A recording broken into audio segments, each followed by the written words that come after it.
Am I actually here? I can't tell. I literally can't tell if I'm actually here. If you can hear me, type 1.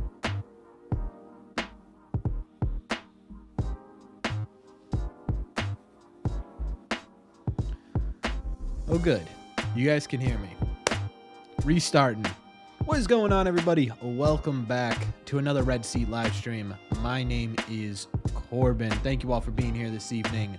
Who do we got in the chat already? We got a lot of people in the chat already. I got to adjust my monitor.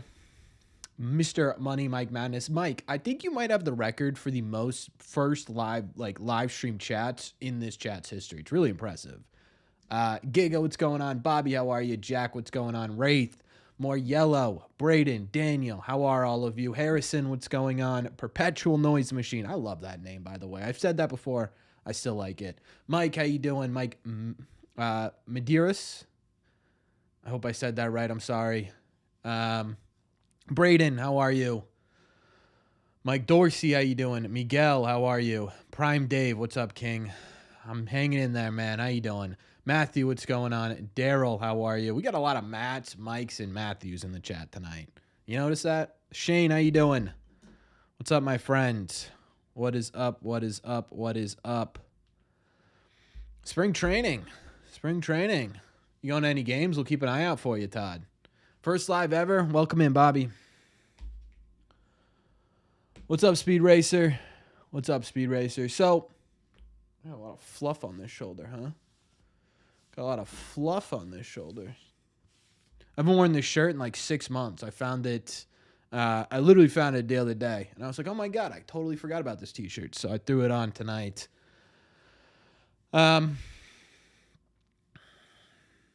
See, what do we got for tonight's live stream? I'm sorry. Been a weird day. Oh, bullpen stuff. We got a whole lot of pitching stuff we're going over in today's live streams. A couple of really good things. The problem with spring training is you sit there and you're like, oh, this is a concern. Oh, this looks really good. It's most of these guys' first games out, right?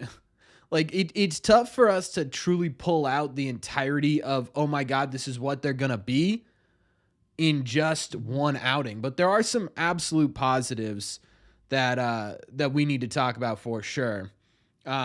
Because even with it being their first outing, there's stuff that you sit there and you're like, huh, like this is a really good sign. And it's not so much statistically, and we'll talk about some statistics in this live stream, but so far, camp is kicking off. We're starting to get actual games. How are we feeling? Chad? Are we feeling good? Are we feeling bad? We kind of in the middle here. What are we feeling with the Red Sox and sort of the current situation in general, just with this team vibe-wise in general?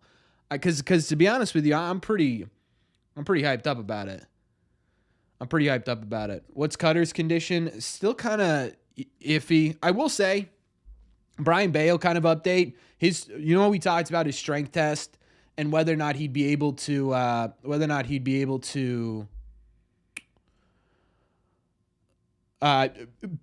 make it for opening day. And that strength test was kind of what's going to really pull it together, right? The strength test went really well. So he's going to throw a live bullpen this weekend, which is fantastic. Absolutely fantastic. I think that's going to be good. What up, Mr. Mad? How are you? The mean streaks of Lexington. Yeah. No expectations. They're throwing everyone out there. Yeah, right now it's mostly the kids. I can't tell if any of these kids are going to get called up for opening day so far. Yeah, I think that's going to be something that I think is going to come clearer and in more light by the end of spring training. Right? If we're at sort of, mid-March and Christian Campbell's getting legitimate starts alongside Story, Bregman, Devers, whoever else on that infield, that's probably a little bit of an indication, hey, they might be leaning that way. But if we get towards the middle of March and it's going to be mostly, Grissom, Hamilton sort of slopping it up at second base a bit, I think you could kind of sit there and say, okay, maybe we're not going to see Campbell in the big league level to start the year, right? Does that make sense? Competition among positions is great for spring. I absolutely agree. Yeah, there's a lot of competitions right now. I almost titled this video the biggest battles for spring training.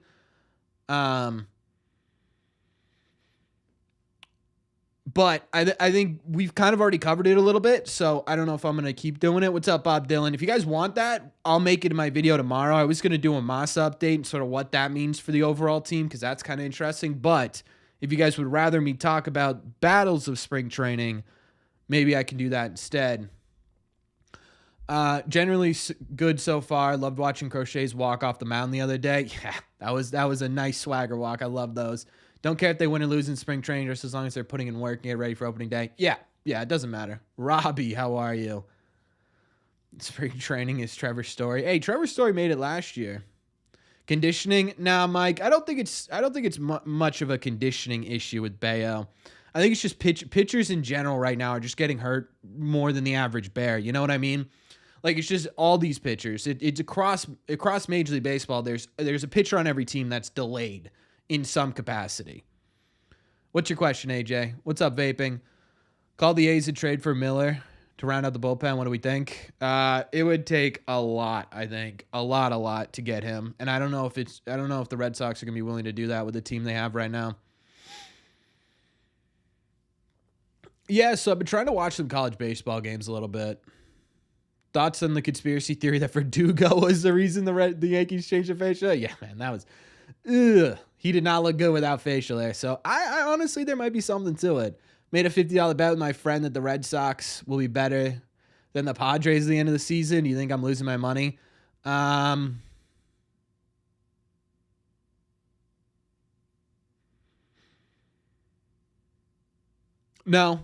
I think the Padres they play more games against the Dodgers, which I think is big.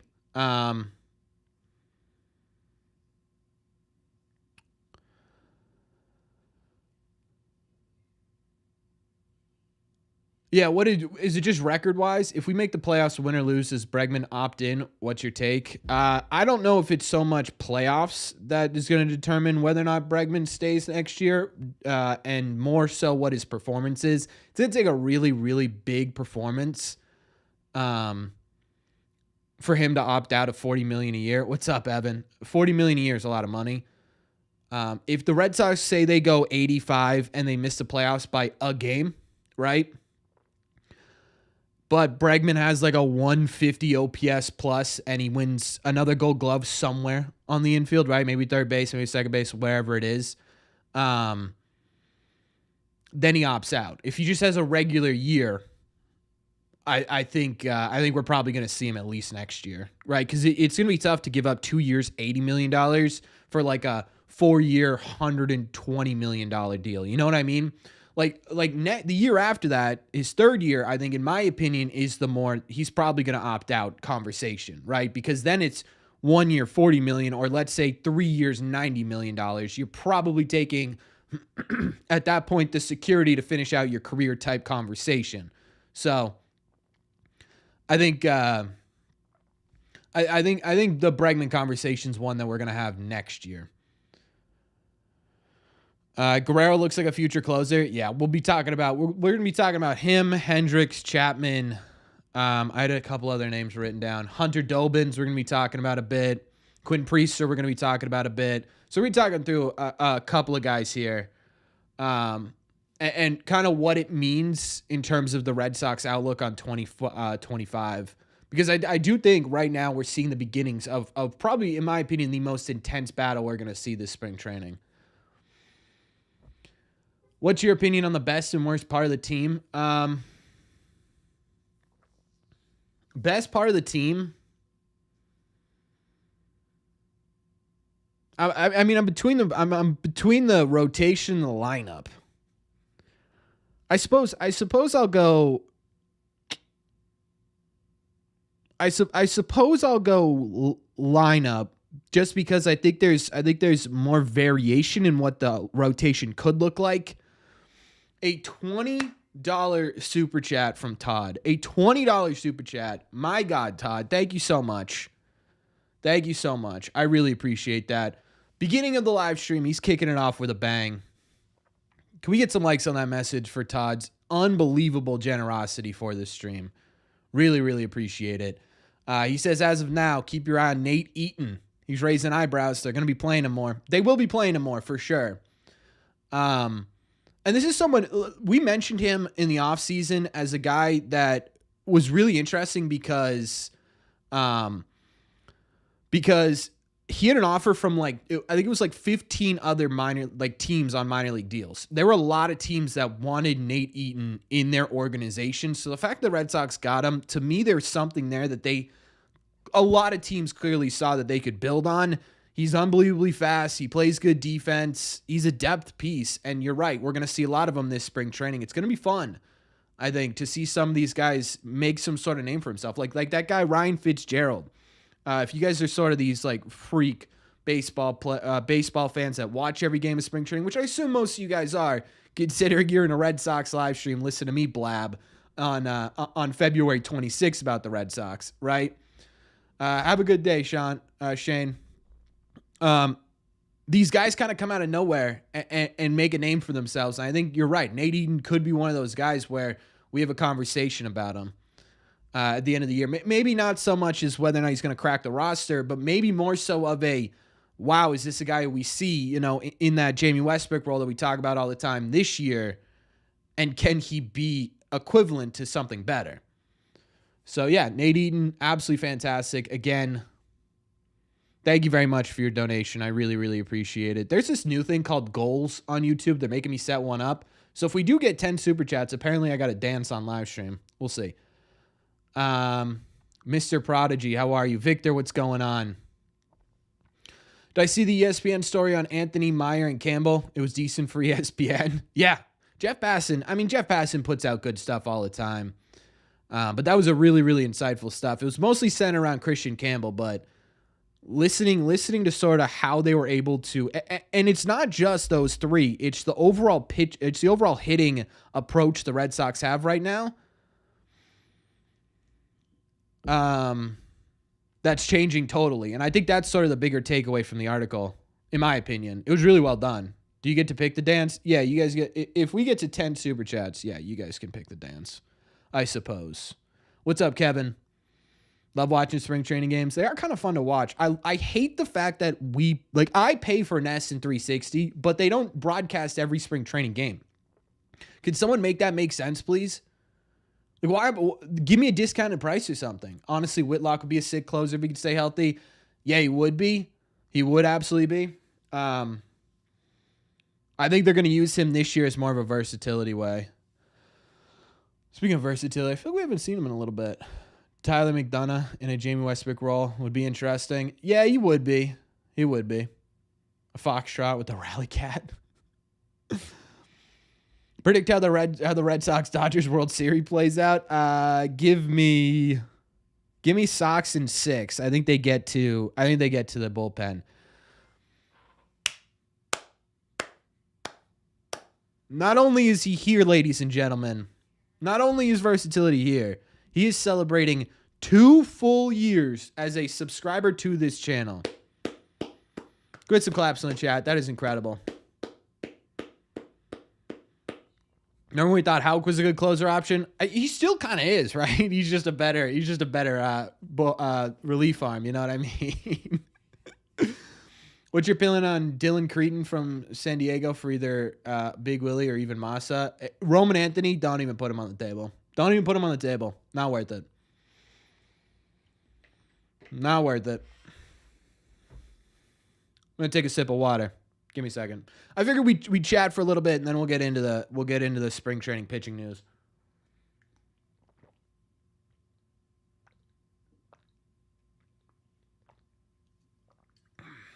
Bayo will win the Cy Young. I like it.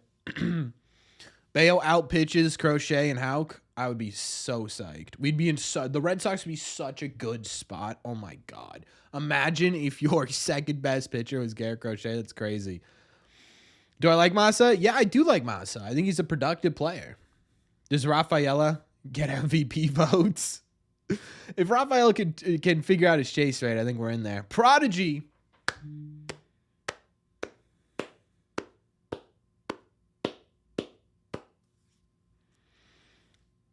2 full years on this channel. Most of them as a moderator of you gremlins out there.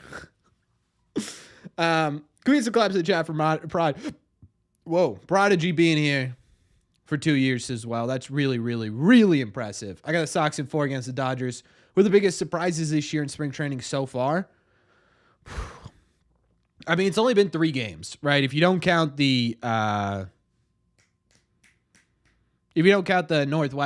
northeastern game, it's kind of tough to be like who are the biggest surprises so far. But David Hamilton looks fantastic. I know Mike's gonna love that, but David Hamilton's really, really showing out so far this spring training. Vodka or water, you may never know. So yeah, Bregman's played in 2 games. He has 4 RBIs. Yeah, I agree, Jordan. The problem is can he get there? That's the big one. What up, Trendy Trends? I feel like the member count thing is kind of a tad unfair. Mine is an automatic renewal. I think you should get the option to like share it still. Could I do a prediction video or now on the whole MLB standings? I did a prediction video. It's on the channel.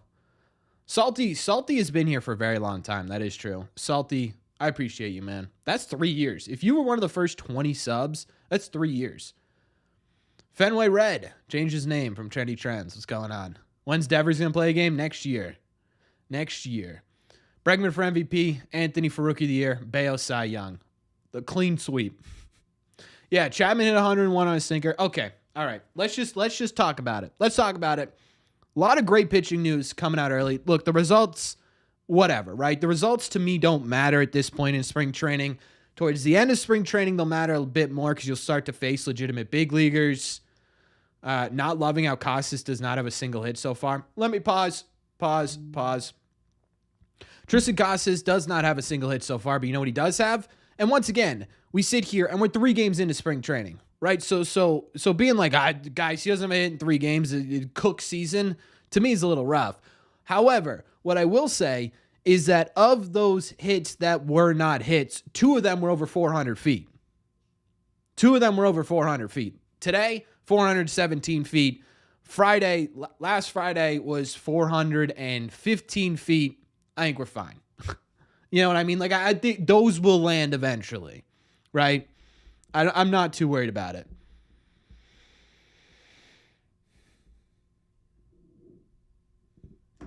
So, yeah, Led Zeppelin in the house. Yeah, I was saying, I found this shirt, like, I don't know, the other day. You've changed my opinion. Yeah, this time of year, the only thing to me that matters is the approach and the especially with pitching, the approach is big. Some say those baseballs are still flying at this moment. Yeah, they're still up in the air. I haven't come down yet. Yeah, so Casetts had, I think it was 3 balls hit over 400. Marcel Meyer's been super good. Yeah, Marcel's looked great. He's if he can be like this the entire spring training, we're going to have interesting conversations come opening day. All right, let me pull up my notes. I took notes on the game today specifically that I thought really stood out. Chapman hitting 101 in his first is very, yeah, I will, Mike, as we get closer, because we're going to combine it with a couple of things. We always do that. And I think I've got some really cool ones, I think, this year, hopefully, that you guys are going to like. Chapman at 101. The command wasn't great. We knew the command wasn't going to be good, right? I think that was something we just expected with Chapman coming in. It was his very first one. And we're interrupted with a $20 super chat from Versatility, because Versatility is one of the most giving members of this channel. It is unbelievably incredible. Unbelievably incredible how generous Versatility is. Make sure we like the message on there as well, please. Him and Todd. Todd, I'm going to call you T. I kind of like that. Him and T. There we go. Him and T. Unbelievably generous to kick off this live stream. Been live for 20 minutes. 2 super chats. We're only 8 away from making me dance. This was so funny. I had to mention I was playing the show as a player, Sox, of course, sure. And they traded for a left-handed reliever who they turned into a starter and is a top pitcher. He wears 35. It was AJ Puck.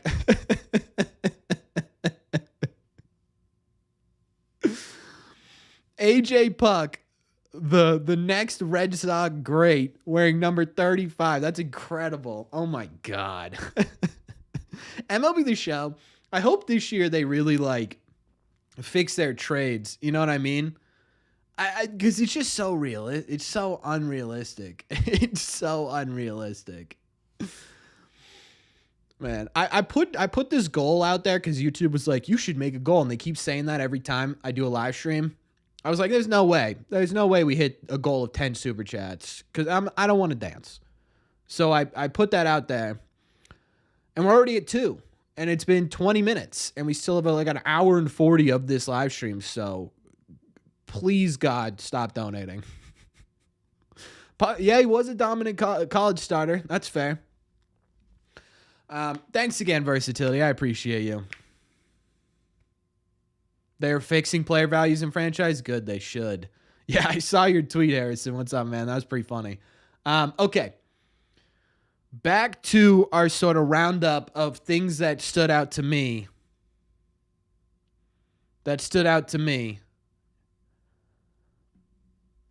In terms of pitching specifically. Yeah, it's only spring training reminder. I know. I get it. Here's what stood out to me. Again, Chapman at 101. Command kind of everywhere. First spring training appearance. We're not going to worry about the command just yet. $2 super chat for Versatility said, did you say no? No way. Okay, please. Guys, please don't do this. My fiance came in here, donated another $2. I'll do them all myself if I have to. Guys, please. YouTube made me do this. Please stop. Oh no. What do I even do? How do I even dance? Guys, I don't dance. I don't dance. Versatility, another $2.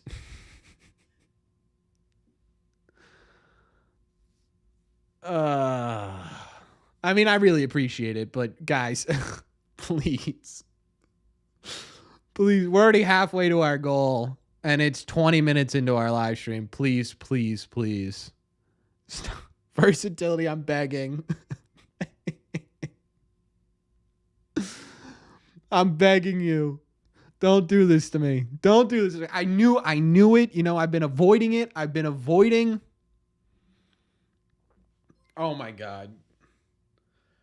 $2 super chat from Lionel. No message. He just wants to see me embarrass myself live and in person. Oh my God. We only need 3 more. Guys, it's been 20 minutes. Can we at least do this at the end, please? I appreciate that, Fat. Thank you. Oh boy.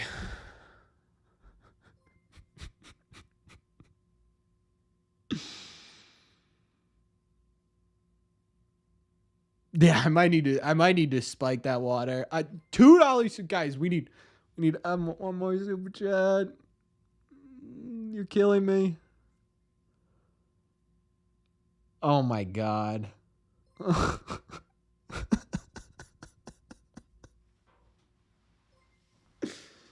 Okay.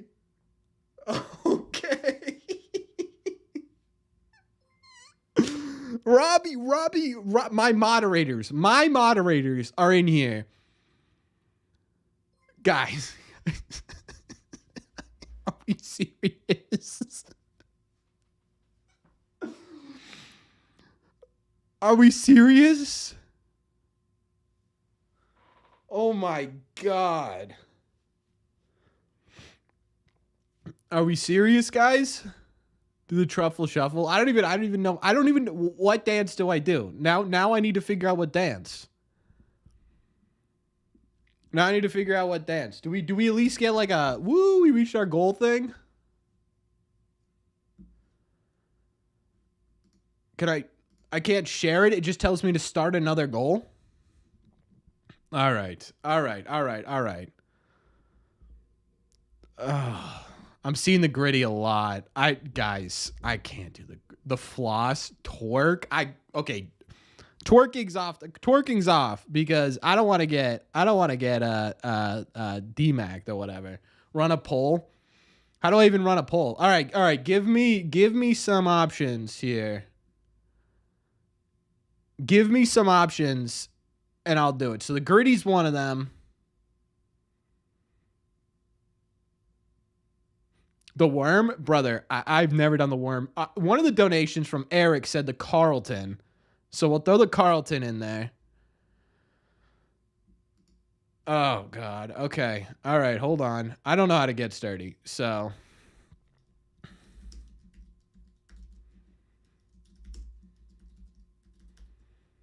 The running man and the floss. Okay. Those are going to be the options. I can't believe we're doing this. YouTube has screwed me once again. The truffle shuffle. Mike. You guys are just burying me. That's what's happening. You guys are just burying me.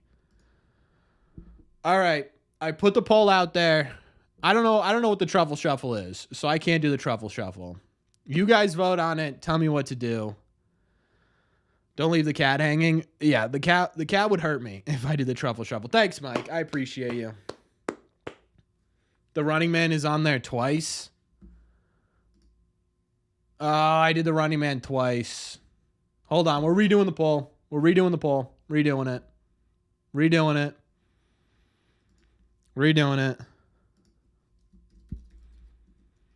Hey, Carlton. Running man. What was the other one we were going to do? The floss? Is that what it was? Do a backflip. Do a backflip. I'll put the truffle shuffle in there. I'll have to look it up. It's nothing bad, right? The floss of the griddy. The floss. Oh my God. $5 super chat from Crawl. No message attached, buddy. You guys just want to see me dance this badly? This is crazy. New super chat banner. Yeah, someone have to gif it, I think. If someone gifs it, I'll do it. I cannot believe this is an actual thing. Okay, we'll give it like 2 minutes here, and then we'll do it. Giancarlo Stanton retire. That's crazy. Oh my God, the griddy's running away with it, isn't it? I gotta look it up. I gotta look up the griddy. I don't even know if let me.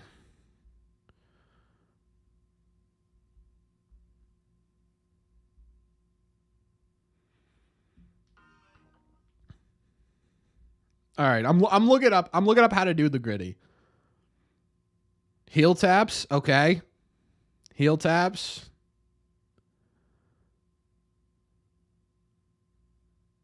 It's just heel tapping? That's it?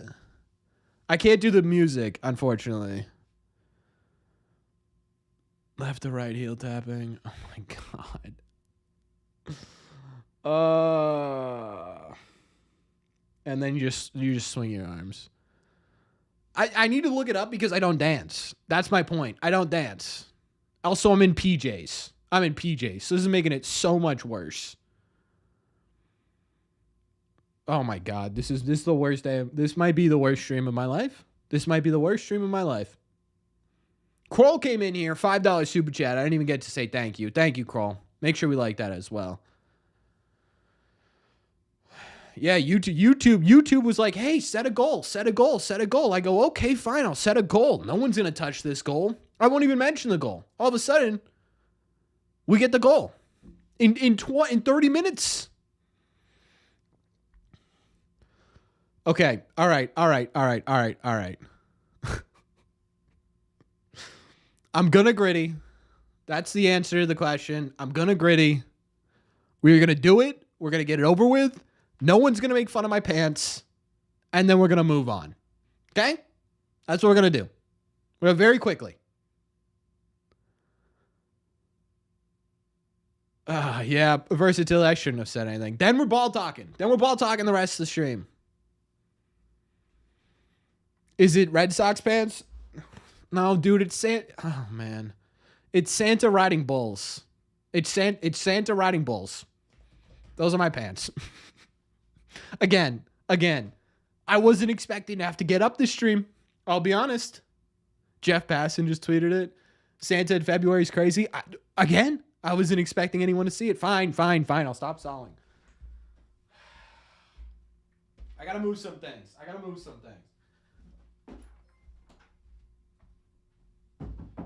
In the middle of this, CH gives us CH, give me a second. Okay. All right, heel tap, side to side. Heel taps. This is gonna shake him. You know what? Whatever. Okay. All right. Oh God, dude, this is so bad. Let me get on the rug. Might be better.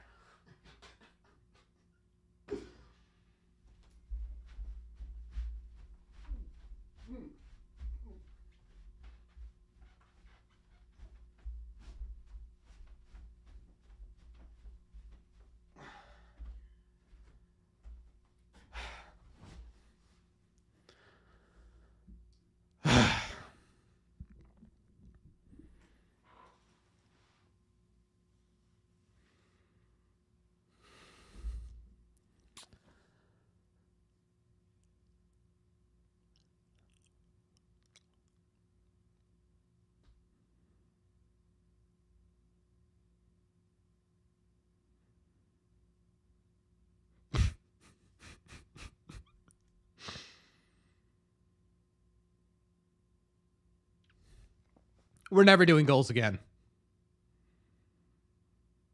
Well, we're never doing goals again. Ever. We're done with goals. New goal. I mean, I'll put up a new goal. I'll start another goal. But the problem is, okay, what do you guys want to do for the new goal? What do you want to do for the new goal? Screen recorded it? Everyone screen recorded it. Is that what's going on?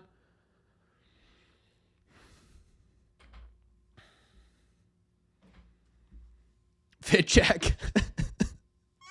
All right, CH, thank you. I'm sorry. CH, $5 super chat.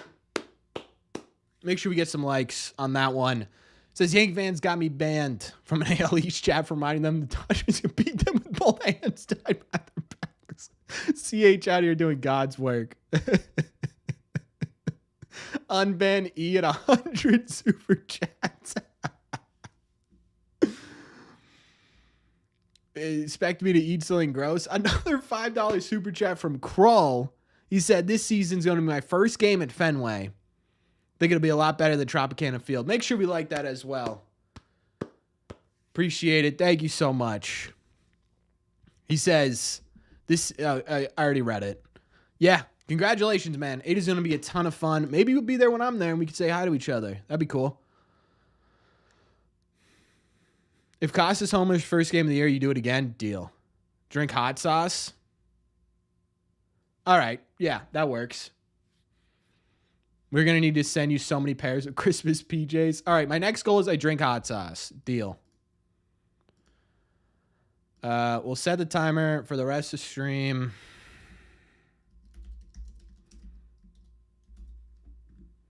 Why do you guys like this so much? There you go.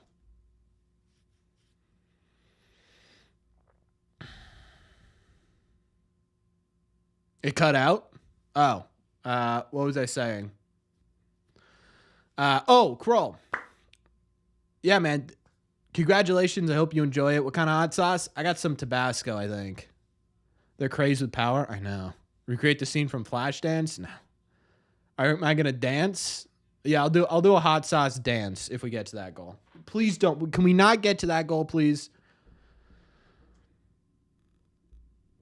Jess, I can hear myself through the door, I know for a fact it did not. I know for a fact it did not. We do some ball talk. Get some chocolate ice cream. I might need some. $100 DOP. DOP. What is DOP? Let me look it up so I can properly thank you.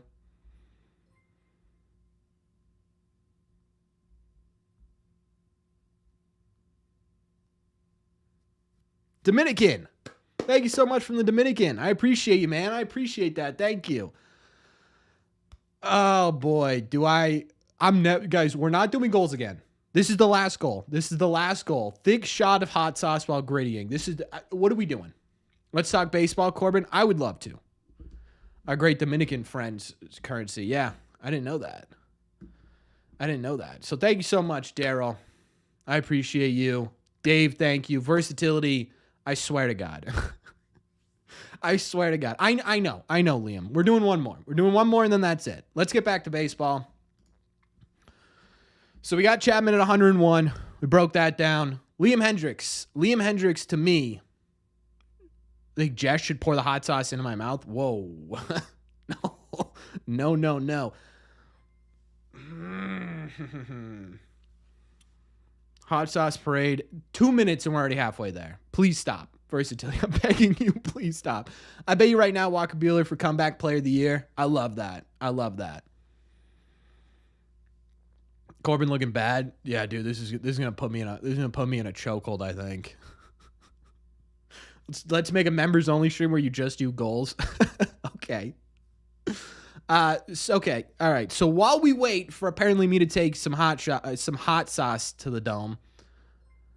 Yeah, while we wait for you guys to just make my life miserable, Liam Hendricks, Jess, yes, please, Versatility, please stop. We're already at 7. Please stop. Liam, I thought we were talking ball, man. I thought we were on the same page. Thank you so much. I thought we were on the same page, though. Liam Hendricks, to me, this is the most important one. This is the most important sort of notation I made. I put in bold letters on my sheet here. Liam Hendricks was at 96. Versatility. You could have just typed that. We're making sure we're liking all these messages, chat. Make sure we like all these. These challenges are more fun than spring training. Yeah. We all want to see hot sauce. What kind of hot sauce? All I have right now is Tabasco and Mike's Hot Honey. So you guys can pick. I don't care. Been more super chats than Nightbot posts. Guys, it took 5 minutes. It took 5 minutes for us to get to the hot sauce. Is that what it is? All I want to do is talk about Liam Hendricks. This is the last goal, by the way. Ghost pepper sauce. Where do you think I'm going to get ghost pepper sauce?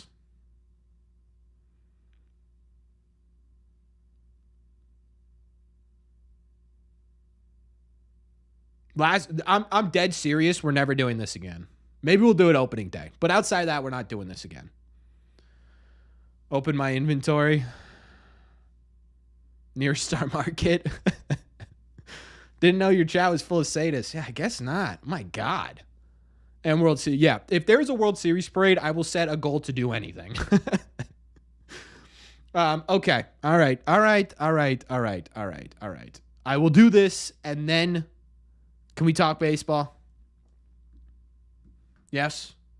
All right. Let me go get some hot sauces. Let's see what we got.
All right, so here's our options.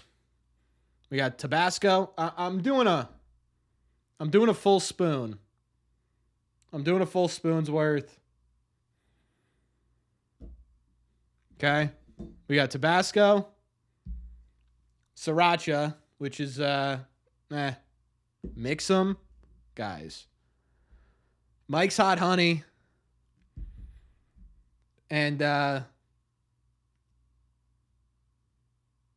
don't know, some sort of hot, crispy chili, crunchy chili oil.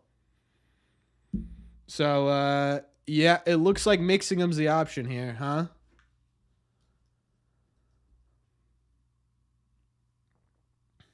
Just mix them all down the hatch. You want me to make my desk terrible too? I think that's run a poll. The whole thing? No. I'm going to do a spoonful of it. Mix. Okay, I will mix them and then we're done donating. Yeah?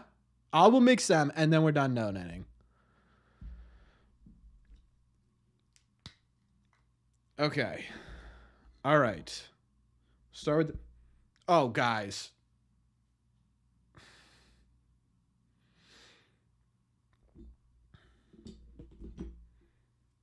Okay. So we've got chili oil. This is getting all over my desk. I hope you guys are satisfied with yourselves. Tabasco.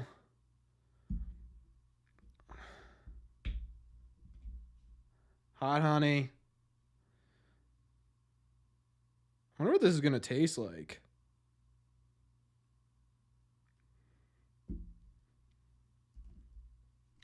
Sriracha.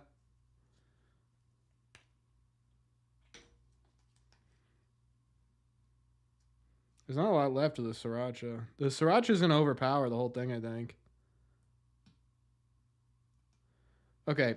This is a pretty full spoon. Is that good? Are we good? Yeah? This is okay? Okay. All right.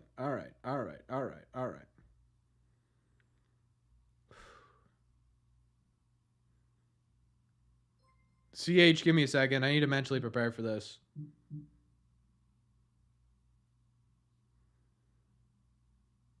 All right, here we go.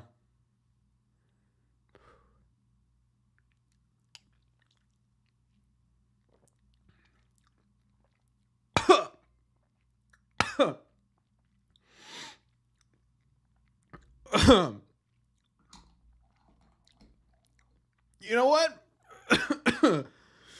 Didn't taste too bad. It really didn't taste that bad.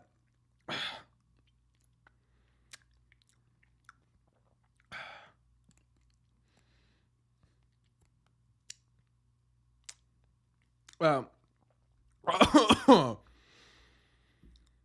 I honestly think the worst of it was the hot honey.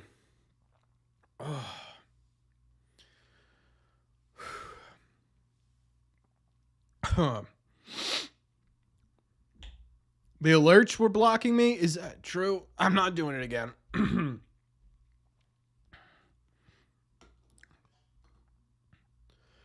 Imagine how confused I am. The bottle of money? No.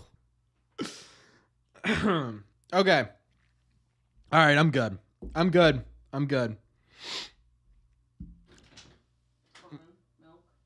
Oh, thanks. That is... I'll be honest with you. It's not so much the burn on the way down. It's when it gets to the stomach.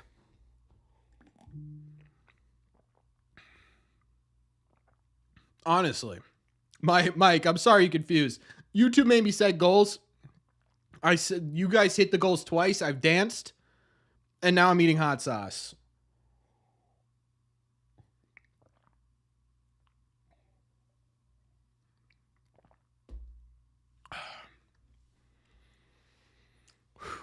Okay.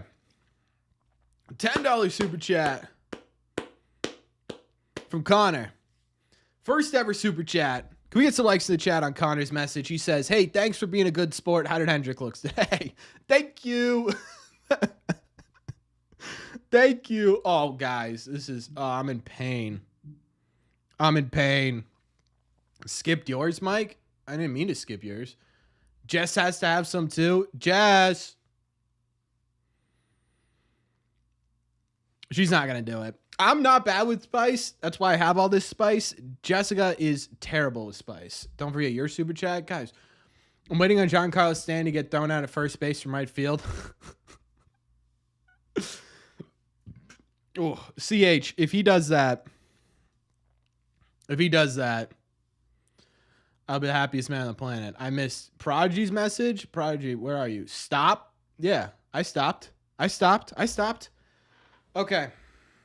All done with goals.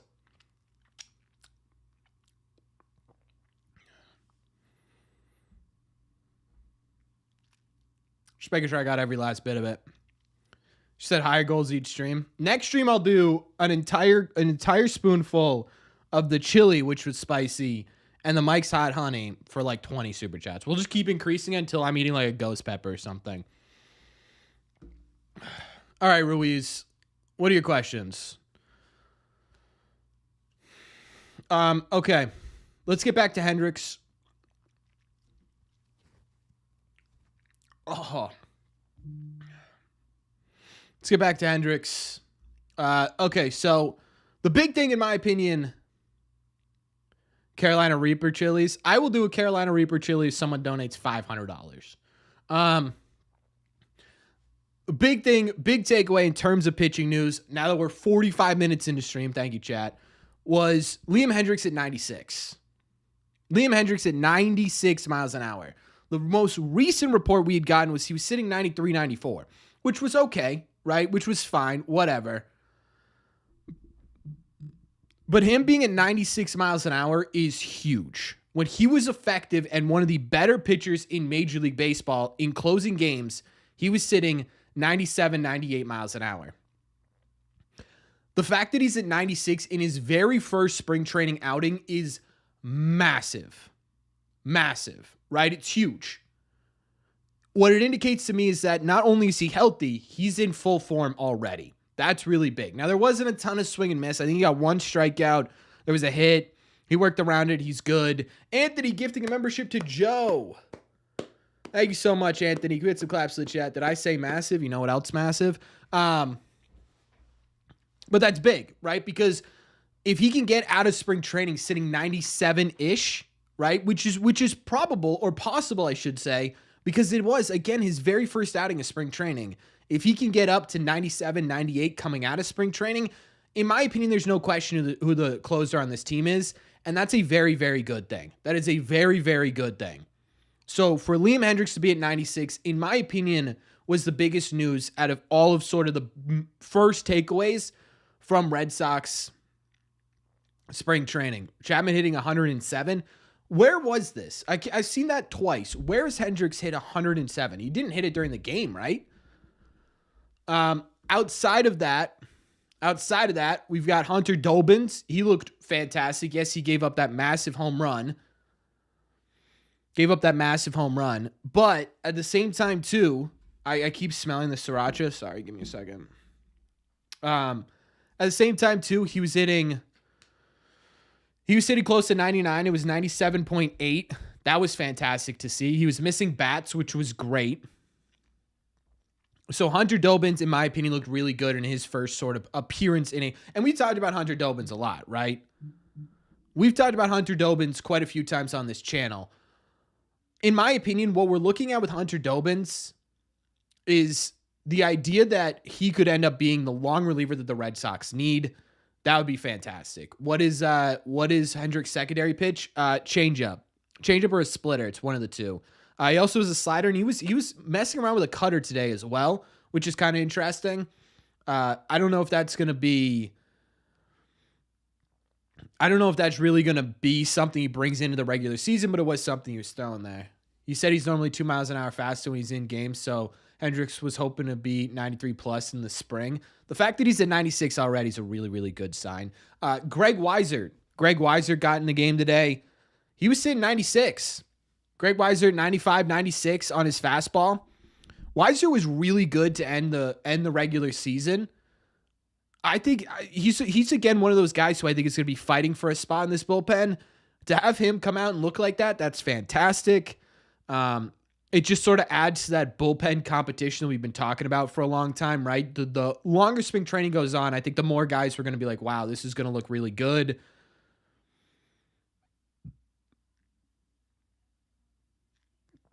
Bernardino looked okay, Prodigy. Bernardino looked okay. Wilson did not look great, right? Wilson did not look great, which is, again, whatever. Weiser's issue is control and consistency, though. That's true. That's true. And again, this is just the first. So all I'm doing is sort of giving you a preliminary, hey, this is what stood out to me kind of thing, versatility. This is, yes, the big thing we're going to need to see, especially in spring training with Weiser, is the command on his slider. His slider at times was deadly, and that was a big reason why. That's a big reason why he had issues at points during the season. But overall, he was still really solid last year. So the 97-96 thing is pretty interesting to me. Did Verdugo sign yet? Boy, howdy, he did not. Out on Bernardino this year? I'm not out on Bernardino. Last year he was almost, it was just sort of a given, right? And then he ended up not. We were all like, Bernie needs to be in the bullpen, and then he didn't end up being. This season, it's not so much Bernie needs to be in the bullpen. It's, I want to see this guy show some sort of changes and adaptations to what happened last year, and maybe he earns a spot in the bullpen. I think that's sort of something that peaked out at me. Was I able to watch Ness in the last couple of days? So I have Ness in 360, the app. Yeah, I pay for it. I'm a loser. So I have been able to get him. Today I couldn't. I had to listen on EEI. Where do I think Doogie goes? He's gonna end up signing, I don't know, a minor league deal with an invitation to spring training with the Giants or something. Would Bregman play short? I don't think so. It's been mentioned a couple of times. I don't really see what the reason for that would be. Narvaez looks good. Yeah, Narvaez, he's at the plate, he's been okay. Behind the dish, he looks fantastic. And that's all I care about, right? That's all I care about. When are we going to see Buehler? What is it, chat? Monday? I think it's Monday. No. It's this week. It's is it Friday? I think it's Friday. Doogie to the A's or Marlins? Oh, the Marlins are a good pickup. The Marlins is a good pickup.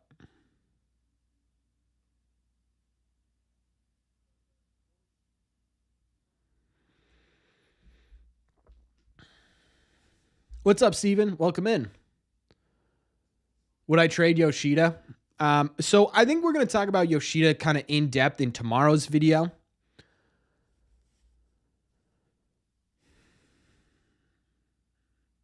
But it's an interesting conversation. I'm worried about Story not hitting well. We're 3 games into spring training. No, right now. Story made some good contact the other day. That's all I care about. Crochet throws on Friday, I think. Then who's going tomorrow? Maybe Buehler's going tomorrow. And I think it's Giolito that's going next week. My insides are on fire, by the way. KBO legend for Dugo. Yeah. Yeah, Yoshida running is a running gag on this channel. We love that here. Was Quinn Priester? Yeah, he should be here soon.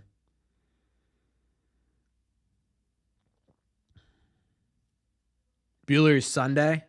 That makes sense. Priester's tomorrow?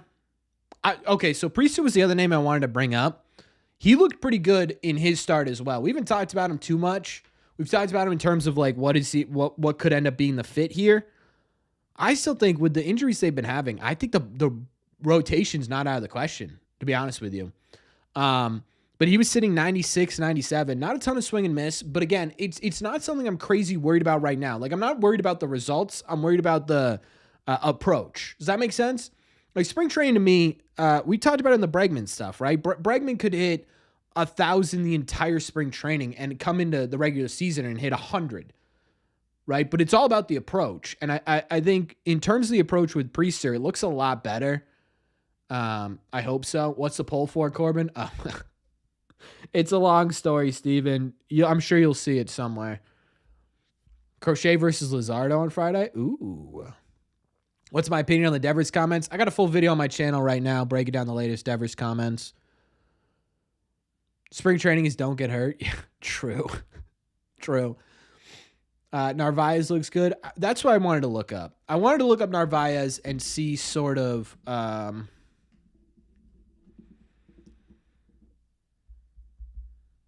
versatility. That's kind of what I mean by that. Bregman's historically in spring training hasn't been fantastic. I'd love to see him come into... Sorry, I'm looking up Carlos Narvaez. Come into spring training, just tear it up and bring that into the regular season. That'd be fantastic. Yeah, so Narvaez is 5 plate appearances, 2 strikeouts, and a hit. Again, not worried about it. The hit's a double. That's fantastic. Again, with Narvaez, the big thing for me is what does he look like defensively? And he looks fantastic defensively. Absolutely fantastic defensively. Do I think MLB will ever shorten spring training? No, I actually don't think so. I appreciate that, Dennis. Thank you. I don't think MLB ever shortens it. I'll tell you exactly why. The injuries are a problem with pitching to begin with right now. With a shortened spring training, I think that even gets even worse. And I think MLBPA will be pretty staunch in not allowing them to shorten spring training because of that. Bregman had like 1 home run through April. Yeah, he popped off. After April, Alex Bregman was one of the good players, like one of the better hitters in baseball. But it was that April that dragged down his statistics overall last year. It's going to suck so bad if Bregman gets paid this amount of money and then is like ass, you know what I mean? The first 4 weeks of the season won't look good. Even if he pops off, people will be like, but remember that April, you know? And I think there's some motivation for him too, right? Because not only is he in a new city for the first time, promoted to this sort of leader role, right? For the first time, this is the first time he's really being considered a true. Altuve will always be the leader of the Astros as long as he's there. He was one of the leaders. Here, he's just sort of the leader, right? He's not the best player, but he's the leader. So I think there's some pressure with that to make sure he's good out of the gate. I also think him being on this shorter term deal, right, with the option at the end of the year to opt out and go and get a longer term deal is motivation as well. So I'm curious to see if that plays into how he starts the year. Pick up McCann. Isn't McCann already signed? I think he's already signed. Arm wrestle. That'd be so sick. An aired arm wrestle would be so sick. Is the catcher spot the biggest hole on the team right now?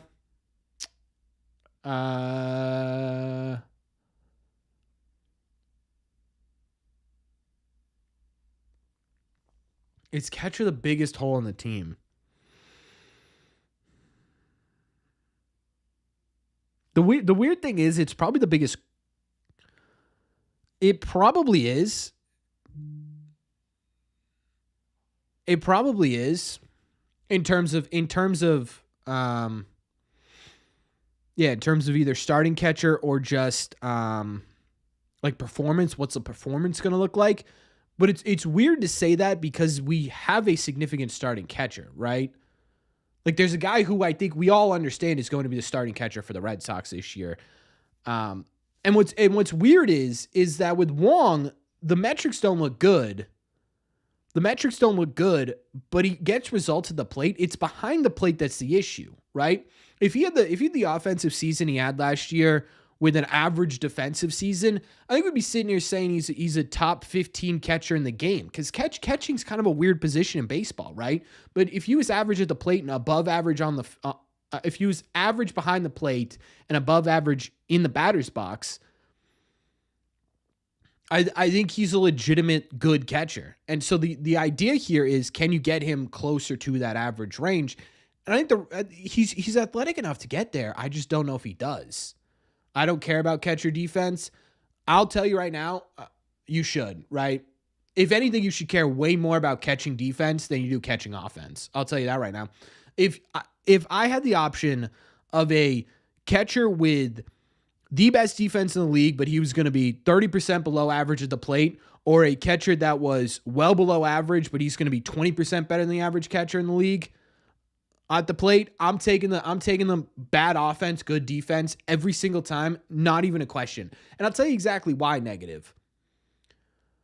Because with catching, and I guess I can kind of understand your idea of offense will always be defense. With a good catcher, you improve not just the catching position, but the entire pitching staff. The entire pitching staff. How many situations last year was there where Connor Wong couldn't block a ball and a guy goes to second base and then they give up a single and that guy scores, and all of a sudden instead of 6-7, it's 7-7. The Sox got to battle back. Right? That's a big thing. On top of that, you also luring free agents in is a big thing. If you can solidify behind the dish and say, look, this is our guy for the next 4 years, and he is a well above average catcher, all of a sudden it makes it much more lucrative. And pitch framing, right? You could have a guy go from a 4.2 ERA to a 4.15 ERA just simply based on framing alone, and bump his strikeouts per nine up by half a strikeout.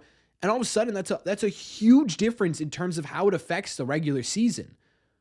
So in every other position, I would understand your argument, because some of the greatest players of all time weren't great defensive players. They were great offensive players. And at the end of the day, that's what people are going to remember. But with the catching position specifically, I can't agree with you. I can't. Right? I just can't do it. Say Casetts gets hurt mid-season. Do they bring up Blaze Jordan if they are doing well?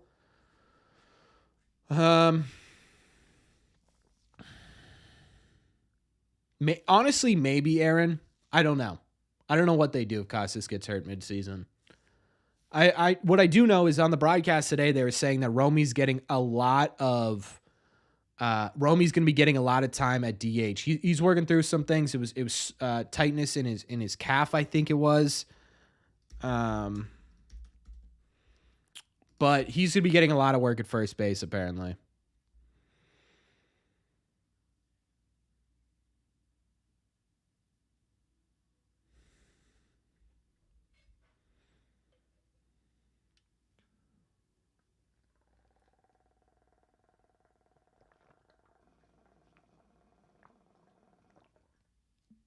I don't even know who's going to be playing first base for Worcester next year. I have no idea. Maybe Sogard?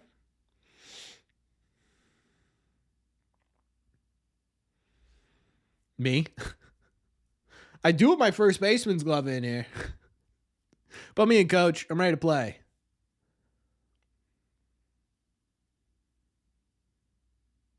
That dude who played first base for us last year is going to hit 30 bombs in the Bronx and close some games as well. Who, Bobby?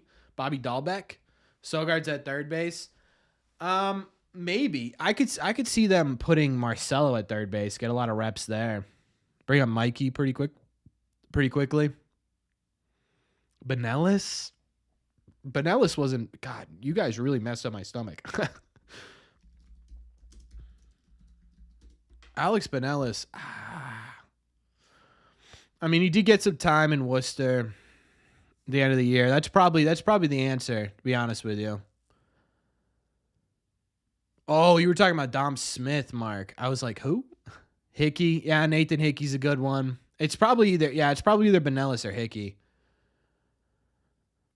The starting day lineup prediction. I did make a video about this user if you want to take an in-depth look, but my lineup was Duran, Bregman, Devers, Casas, Story, 6. Who did I have at 6?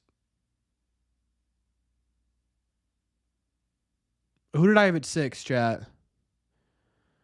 Story. Did I have Campbell at 6? Campbell at 6. Willier at 7. Cedon at 8 and Wong at 8 and 9 was Cedon. I think that's what it was. $5 super chat from Alex. Make sure we get some likes on that, please. And thank you, Alex. Much love, man. Thank you so much. Do a challenge where you take a shot of hot sauce every time the opponent scores a run. Do you want the lining of my stomach to deteriorate?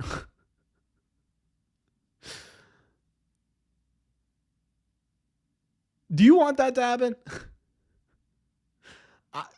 The one chip challenge scares the hell out of me. I will do, again, if someone donates $500, I will do the one chip challenge, which is essentially the Carolina Reaper. That's my answer to that, Alex. Thank you so much, man. I appreciate it.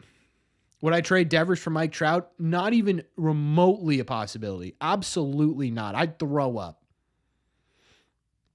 Would I ever do a podcast with Section 10? Of course I would do a podcast with Section 10. That's the podcast. You know what I mean? That is the Red Sox podcast. I don't think that'll ever happen. If Casetts goes down, Devers to first, Bregman at third, Campbell at second is probably what they're going to do. Yeah, I could see that. I would get worried about Rafi moving to first base midseason because then, that would make me really nervous. I could see them doing it. Yeah. But I don't know. Going to spring training March 1st and 2nd. Can Crochet start?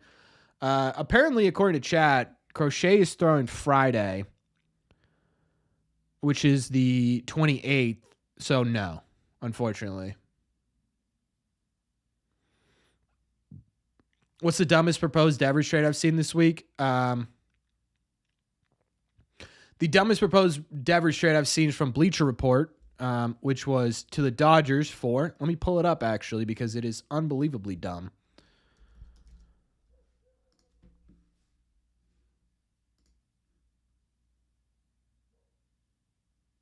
The actual trade was Los Angeles Dodgers get third baseman Rafael Devers. The Red Sox get Max Muncy, Chris Taylor, Bobby Miller, and Alex Freeland. Oh, God. What are we doing? What are we doing, Bleacher Report? That's terrible. I mean, that's genuinely terrible. Devers for Mookie. Saw one for Alec Boehm. Yeah, get out of here. It's just terrible. Rafi's not going anywhere. He's not going anywhere. So dumb. Hauk on first, Bueller on second. Yeah, you'll get some pretty good names, I think. I'm so sorry. I lost your message, so I forgot your name. I'm sorry. Aaron. Is Soto twice as good as Rafi? Why does everyone want Rafael Devers traded for, Corbin? Because they don't like what he said. That's it. $5 super chat from Snowman. Thank you so much. Appreciate it, Snowman. Can we get some claps in the chat? Not terrible, Corbin. Garbage. True. Snowman says, Corbin, do the Red Sox play a college team in the spring anymore? They sure do. They played Northeastern on Friday. Snowman. They beat them.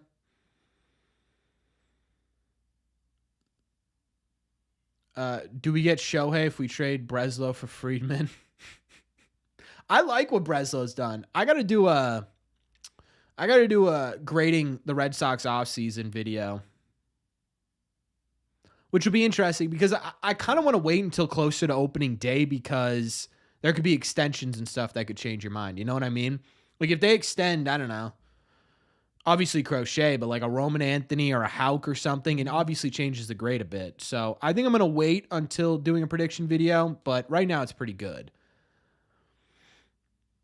Right now it's close to a range, I think. Sorry I didn't see it. No reason to be sorry, Snowman. No reason to be sorry. But yeah, they played a Mark. Have a good night, man. I appreciate you being here.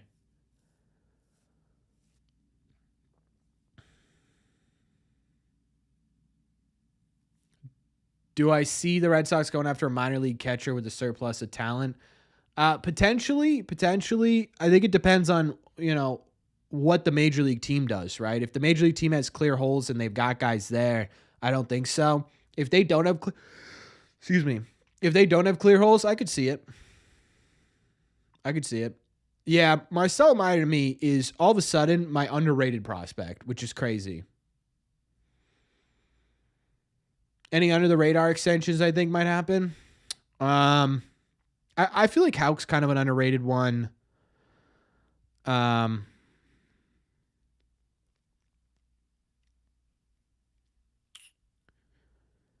Not really outside of that. I mean, Grissom hasn't proven enough, in my opinion, to get an extension.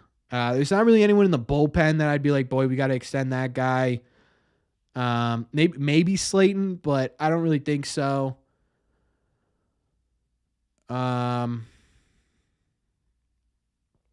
Duran's not really an underrated one. Everyone wants Duran, though.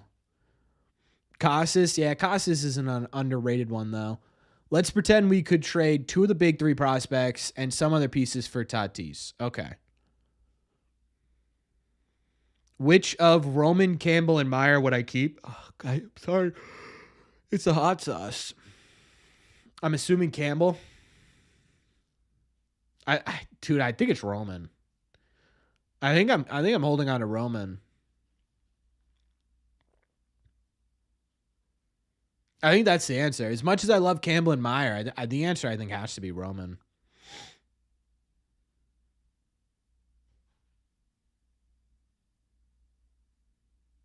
We don't talk about Roman enough. True. Yeah, they all look really good. They haven't gotten a ton of plate appearances, but they all look pretty good, honestly. I've loved Marcelo Meyer's approach, and I've loved Roman Anthony's approach for sure. Imagine a Roman Durant. It'd be one of the greatest outfields of all time. Yeah, that's true, JK. But I think the ceiling on Roman's just simply higher. Yeah, Meyer got robbed. They've been making solid contact. The results haven't been crazy again, but I don't care about the results.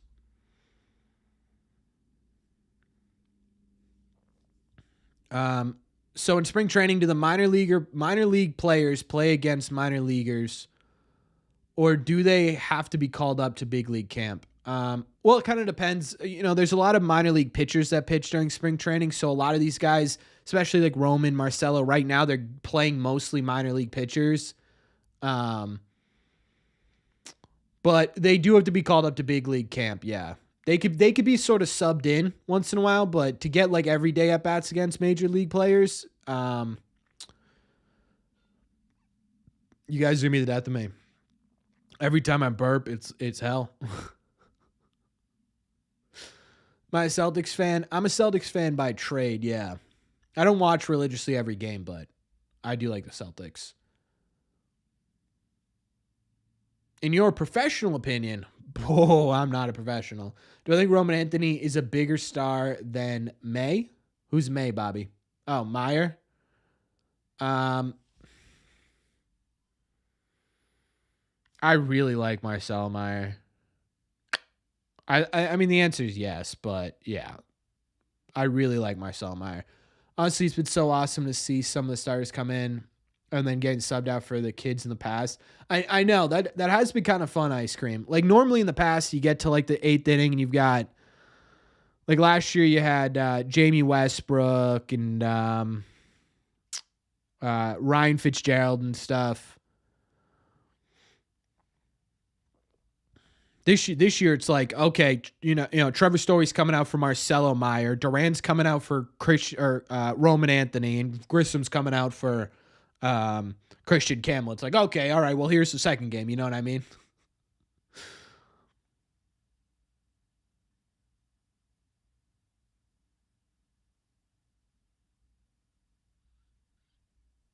Nobody has Marcelo's eyebrows.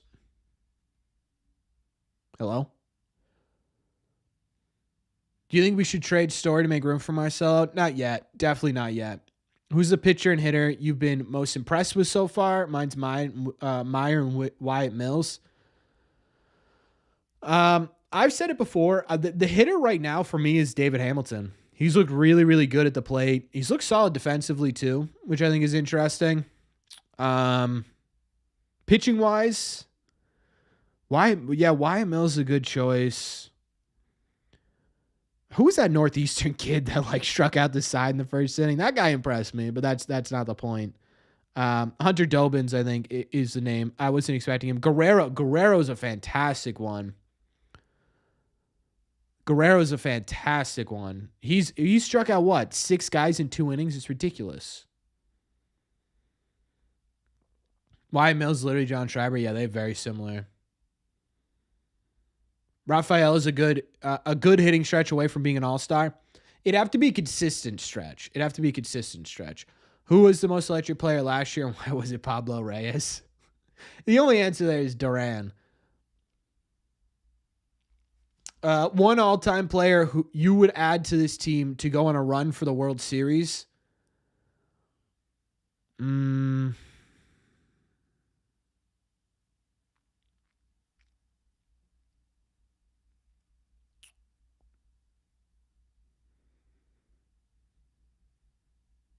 One all-time player, huh?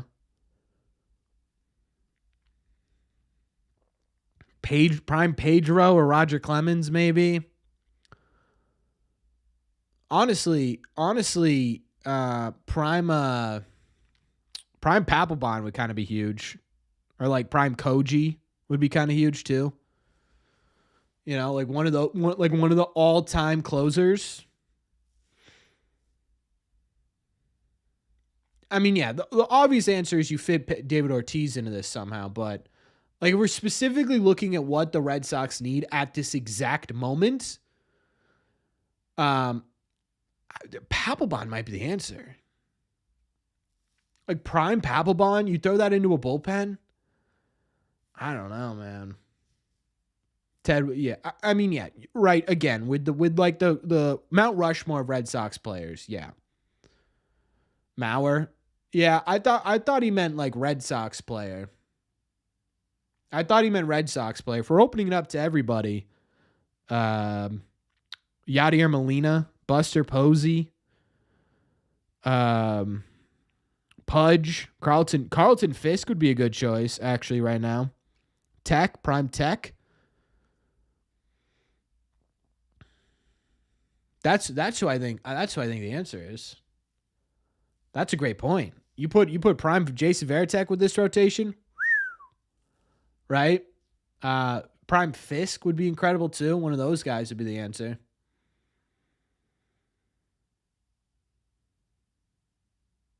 Posada? Nah. I never liked Posada. I don't know why. I hated that dude. I don't know. He just looked like too much of a New Yorker. Prime Kimbrel, that's a solid choice too. Mariano, yeah, but again, this would be like if we opened it up to everyone. So I think Prime Tech with this rotation would be incredible. I think that's the answer. Posada looked like Rizzo the Rat. Great analogy there. My underrated prospects, Mike Romero. Hey, same. I think Mikey stays healthy this year. I think we start having conversations of top 100 by the end of the season. He was so good last year. Anthony Rizzo is still a free agent. The problem with Rizzo is I think a lot of people are going to be like, well, why don't we sign him for backup with Casetts? He's not going to sign a minor league deal, right? He's made his money. He's won a World Series. He's not going to play minor league baseball. What do I think happens at catcher in the next few years? I think they're going to try to make Connor Wong work. But if not, it's going to have to be a free agent or a trade. I think that's the answer. Problem with Rizzo is that he sucks. Well, that's not wrong. Yeah, I wasn't talking specifically, guys. I'm hiccuping. I was specifically talking about you negative, but I've seen it a few times. Throw the idea out there of, let's sign Rizzo to a minor league deal as backup to Tristan Casas. And while that doesn't mean that doesn't like not make sense. Again, like watching him play minor league baseball, it's just not going to happen. What's the biggest missing piece for the Red Sox? The biggest missing piece right now is above average defensive catcher, I think. Yeah, Joe, it's probably what it is. What if Priester is in fact a guy? Then they're in a very, very, very good spot. If you have a guy in your minor league rotation, you're in a good spot. I think with Cutter where he is, Giolito about a week behind everybody else, Bayo about a week behind everybody else. There's a legitimate shot. A legitimate shot that Priester's on this big league roster to start the year. Because right now, who do you take, right? Do you take Fitz or do you take Priester? Fitz came in relief, which I think is interesting, right? Fitz comes in relief. He's hitting 97. He's got another new pitch. He's now got 6 pitches to mess around with. Also, Jacob, it's not when does Devers plan to play. It's when is he allowed to play. Right? We're not going to start the narrative of Devers just doesn't want to play. They're not allowing him to play. They're ensuring that his shoulders are 100% healthy before they are putting him out in the field, and it's next week. The answer could be both. It could be. I don't know if it will be. I would venture to guess probably not. I would venture to guess it's probably more likely that one of them starts in minor league baseball. My guess as to who is I don't know, man. I think Quinn Priester, in my opinion, is closer to everyday starting than Fitz is, but Fitz has some experience in the Sox. I don't know. No, we have not seen Bailey have one. Carlos Narvaez is better than Connor Wong.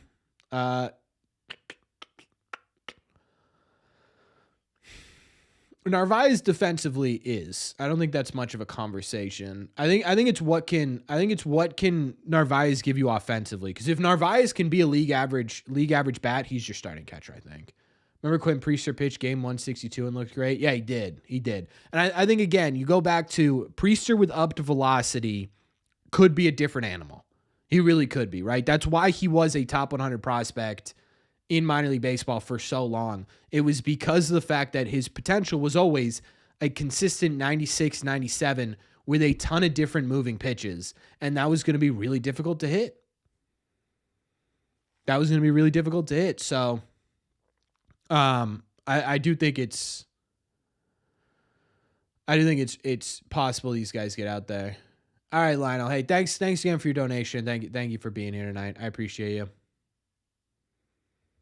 Just like not completely horrendous. Yeah, that's true, Joe. But I also think the Red Sox are going to take into consideration. Here's my point with this, Joe.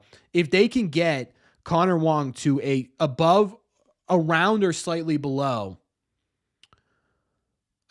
league average in terms of his defense, but he's got that, what did he have? Like a 108 OPS plus last year, somewhere around there, 103 maybe.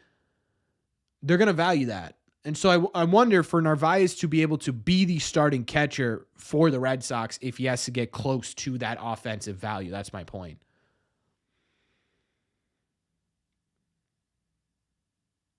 All right, Bobby. Hey, don't worry about it. Have a good one.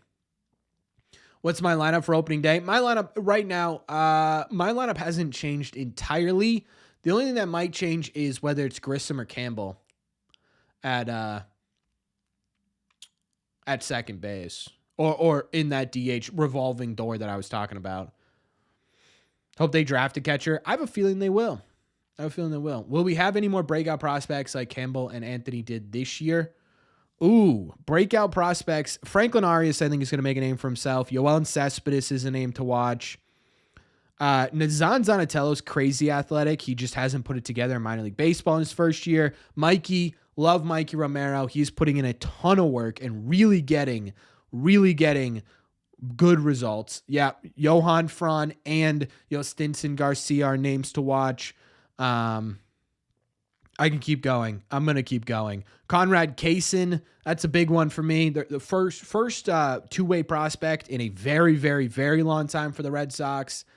Miguel Blaze, this is kind of a really big make or break year for Blaze. Peyton Tole, David Sandlin, Conley Early. I'm sure I'm missing some of these. Brandon Neely. Those are all names to watch. Alan Castro, sure. You can add him in there as well. AJ, have a good one, man. Thank you for stopping by. I appreciate you. I don't know what they were doing drafting. Mikey's an incredibly talented player. The reliever from Florida, I'm forgetting his name. That's too vague. They still go 6-man rotation, Cutter's out for a bit. It depends on how it depends, in my opinion, how confident they are in Priester or Fitz. Password and Romero, they're two to watch. I love those two. I'm a huge Mike Romero truther. And not just because he was on the podcast. A podcast? What do we call this? YouTube channel? Heard they were super high on Neely so far. Yeah, they're apparently super high on a lot of these guys. Conley Early's a name that has been mentioned. Andrew Parker and I have talked about it a few times. Early's a name that they really, really like down there. So I'm curious to see what his season looks like. Obviously, it's not even March yet, but the top 3 prospects seem like they will start the season in Worcester.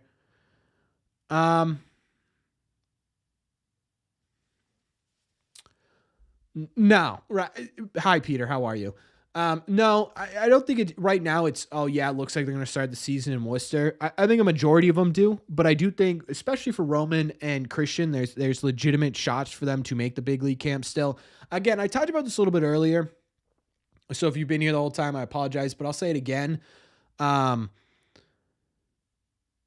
now, what we're seeing is them coming in relief of a lot of guys. I think, and that's fine.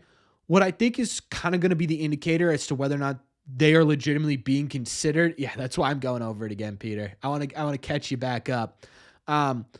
Where I think you get to the point where you think they're being legitimately considered would be sort of that like last 10 games area. Because by the time you're getting those last 10 games, that's when the big dogs are there, right? That's when, Rafi Devers, Bregman, Story, Duran, those guys, they're all playing full games. So if you're seeing Campbell in there with those guys for full games, interesting, right? If you're seeing Anthony starting games with those guys, interesting, right? That's when you start to get to, oh, okay, we're going to actually consider, like, there's a legitimate chance these guys are on the team. So right now, not really. But by the time we get to end of March, we're going to have a bigger idea. Marcelo doesn't have a place on this team right now. Yeah. Marcelo, to me, there are a couple of things, right, with Marcelo that they're going to need to ensure, in my opinion, before he gets up here. 1 is health. 2 is where's he going to play.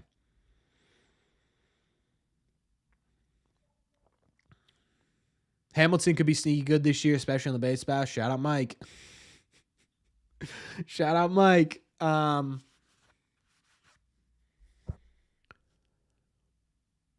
he's a big dude, Dave. Yeah, it's kind of interesting. And again, Campbell's got the best shot, in my opinion, making the opening day roster. And you're right? It's because of, just Jeff Passan talking about how high the Red Sox are on him. Cora talking about how high the Red Sox are. Campbell is the reason we're having all this drama conversations with Rafael Devers, right? If they weren't legitimately considering Campbell to start second base, I don't think there would be any conversation about where Bregman's going to play. I really don't, right? And I love Vaughn Grissom, and I think Vaughn Grissom's going to be a legitimate impact piece for the Red Sox this year. But I don't think it would have been as big of a conversation because of how high they are on Christian Campbell. That's why everyone's having the conversation of where are they playing Rafi and where are they playing Bregman. So, yeah, I think of the 3, I'd be down to trade Marcelo. I'm telling you, Marcelo has, in my opinion, the highest floor out of all of these guys. What's up, Joey? How you doing, my friends? How do I think the outfield will shape up once Roman gets to the big league club? I think it'll be, say, Don, Duran, and Anthony somehow. Something looks off. What looks off? My hat's forward. Any idea when Prellis could be back? What's up, Chills? Yeah, probably the end of this season, in my opinion. Yeah, saying Marcelo is bad against lefties. You know who put it really, really well was Lou Merlone. Lou Merlone put it really, really well in terms of why you see these guys and you sit there and you say, well, they can't hit lefties yet. In high school, you don't face a lot of lefties, right? And you just don't, right? It's very rare to face lefties in high school. You don't need to worry about it. Plus, when you do face lefties, it's not like they're throwing 98 with movement, right? They're throwing 86. Of course, they're still going to be able to hit that. In the lower levels of the minor leagues, the good lefties are getting promoted all the way up very quickly. So they aren't facing a ton of those guys. So once you get to AA and AAA, that's really when you start to develop your approach against lefties. And that makes perfect sense if you think about it. Because again, the lower levels, you're playing 18-year-olds, 19-year-olds, 20-year-olds. By the time you get to AA and AAA, you're playing legitimate potential impact lefties at the big league level.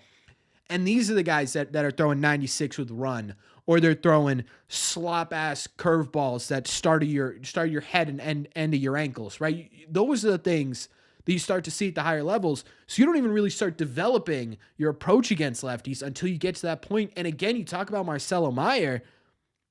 Marcelo spent a lot of time in AA. He spent no time in AAA so far. He hasn't been able to actually develop that approach against lefties yet. So yes, of course, maybe he doesn't have the greatest statistics in the world against lefties, but that's not because he can't hit lefties ever.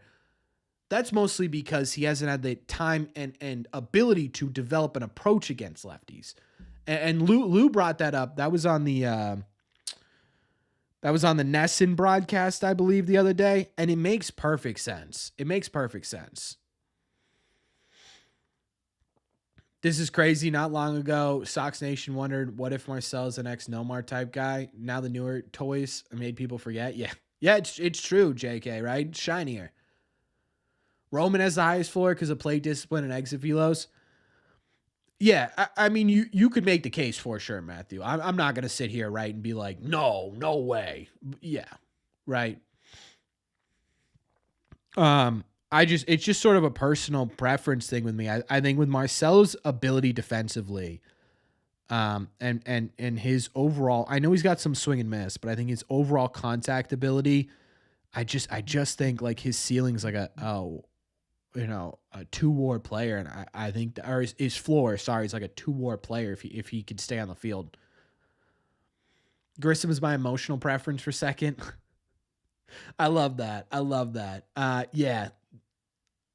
Emotionally, I'm right there with you for it. With the addition of Alex Bregman, how many wins do you see the Red Sox getting in 25? But what did I say? 91? 91 wins was my projection.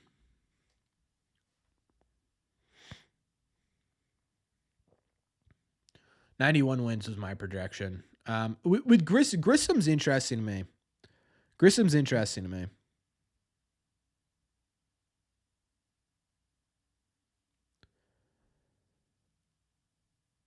Because, sorry, my family group chat. Grissom's interesting to me because I look at Grissom and I see a guy who could legitimately be very good. Very good. And I'm not saying MVP caliber, but very good. But because Campbell is so shiny and new, you immediately are like, well, but you got Christian Campbell. You know what I mean? When in reality, like there's a very real chance that Grissom is your starting second baseman. I still think that is a very real possibility. I think right now it's kind of like Joe just said, it's an 80% chance. No, I don't think it's 80% that Campbell beats out Grissom. I think it's an 80% chance that Campbell is if there's only going to be one of the big three, it's going to be Campbell. But I think it's more like, I really think it's like 50-50 right now. I think they're going to give Grissom a legitimate shot based on the way they've spoken about him. And that's fair. That's absolutely fair.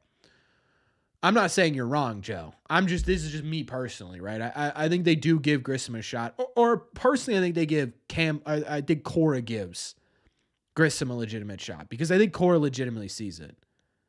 Anyone else take Campbell's swing? Yeah, it's unorthodox.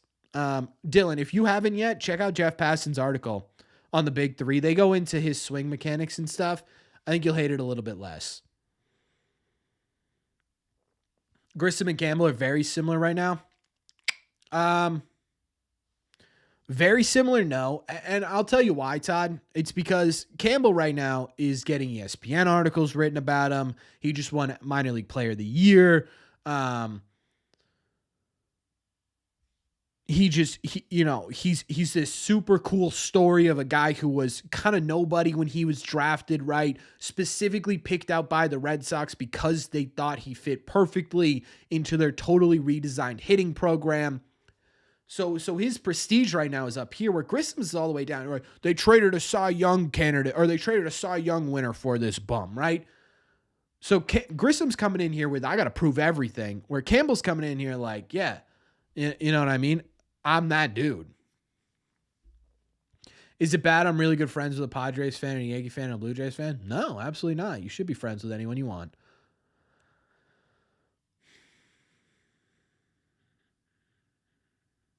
It was a bad trade. The problem with the trade itself is at the time, it looked really good. Right at the time, more people liked it than didn't like it. And I would venture to guess a lot of people who are crapping on it now were also people who are crapping on Chris Sale for not being healthy. The problem with that trade is you go back to it, and when he was traded, Chris Sale hadn't made a full season in 4 years, let alone a Cy Young season in 4 years, right? Truly. So it's tough. It's easy to come back, a year later and be like, that trade, I can't believe they made that trade. But I'll tell you what, I'll say it and I'll say it again. Chris Sale wasn't going to have a Cy Young season with the Red Sox. He wasn't going to. There was so much. He even said it himself, right? At the end of the year last year, when he was about to win that Cy Young, in an interview, he said it, right? All the pressure in the world was lifted off his shoulders when he was traded to Atlanta. That's what he said. All the pressure in the world has been lifted off my shoulders now that I'm here, because I was never expected to be that guy. All I was doing was giving it my all because I thought I was retiring. That's what he said.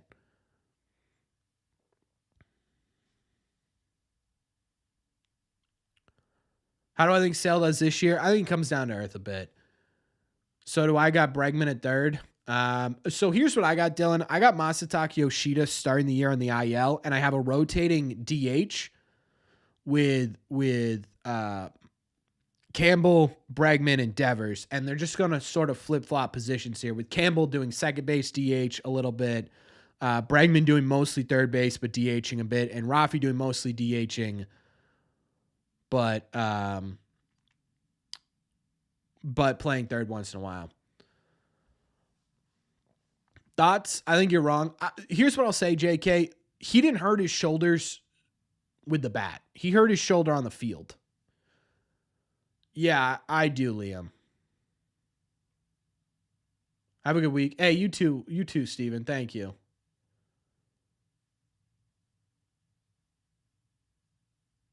Rafi hasn't even played yet? No. If Sale makes Hall of Fame, I think it's a Red Sox hat. It's his World Series year, so I would assume, unless he wins a World Series. What I think Bregman's stats look like, I think they look very, very similar to what he put up last year, but with a higher on-base percentage.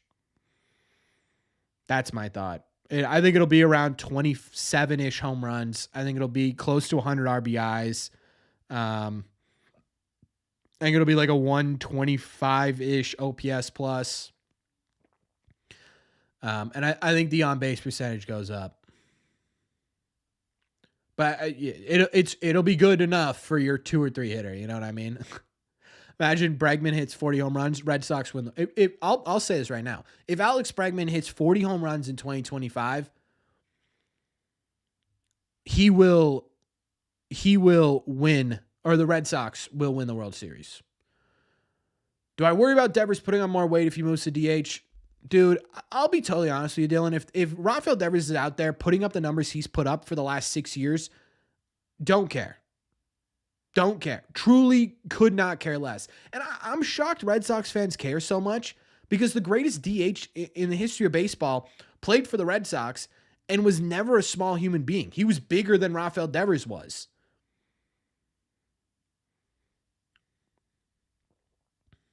Under over guys with 30 plus home runs this year on the team. Under over being 2. Under over being 2, huh?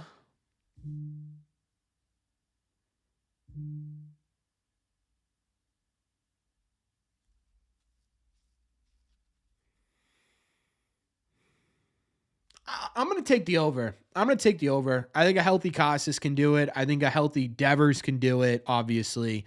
I think a healthy Bregman has the potential to do it. I don't think anyone else on the team really has true 30 home run potential. What did Duran get?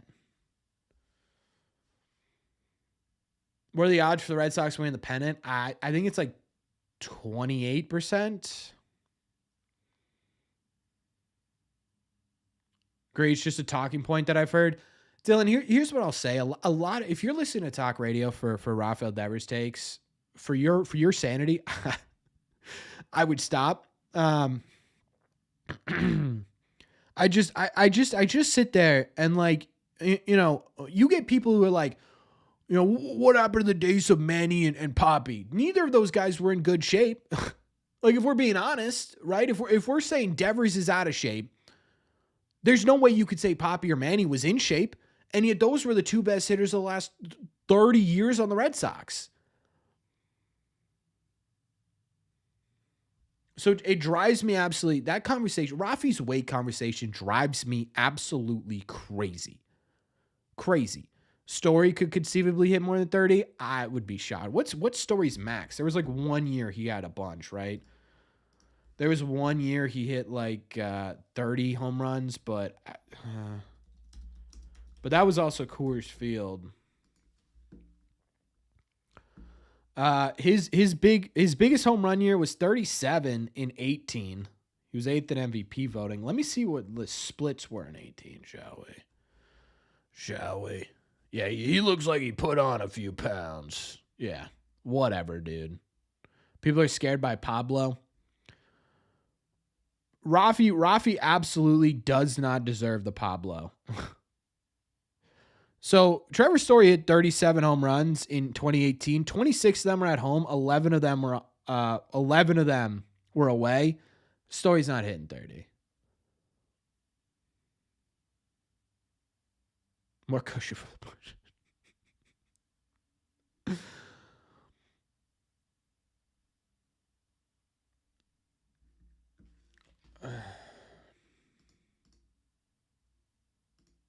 Prodigy just didn't like your message, Todd.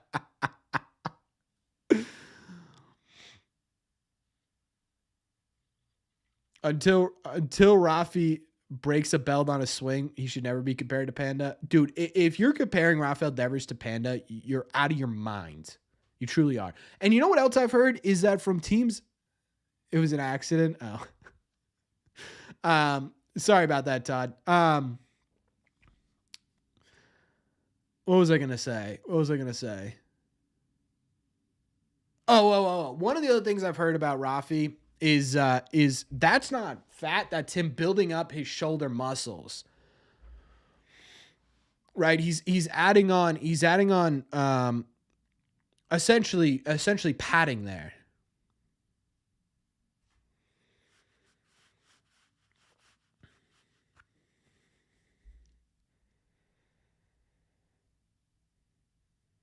Prime Panda was tough. Yeah, that was a rough year. 2017 Devin Marrera. I'd be happy with 18 out of Story. Dude, if Trevor Story gives you 18 home runs in 140 games, easy. You think Story and Bregman can hit for 30 home runs combined? No question. Bregman, I think, if you're talking on their own, Bregman for sure is closer to being able to hit 30 alone than Story is, in my opinion, right? Because you go back to and Story's last full season. We'll go back to his full season because, 26 games, 43 games, 94 games. Not exactly, but 142 games he was at, 24 home runs in Coors. You know what I mean? With Bregman, even last year was more than that, I think. I think it was 26 last year, if I remember correctly. Yep, 26 on the dot. His last 3 years have been 26, 25, 23. I think he can do it. Yeah, let's start with Story playing a majority of games this season. If Story plays more than 115 games this year, we'll be in a really good spot. No, I agree with you, JK. He's got the potential to turn a lot of minds around. Braggs has already changed some swing mechanics too. Yeah, he was talking about some stuff last year on the Section 10 podcast that he was doing that he realized was wrong at the time. And so he utilized the offseason to sort of fix that. What do I think a top home run number would be for Campbell or Anthony in a full season? I think Anthony could be like 25, 30 home runs. Campbell, I think, would be more like 20, 25. Even though Campbell's hit more home runs in minor league baseball than Anthony has, I think longevity-wise, I think Anthony can hit more. Are you talking about their first full season, Noise?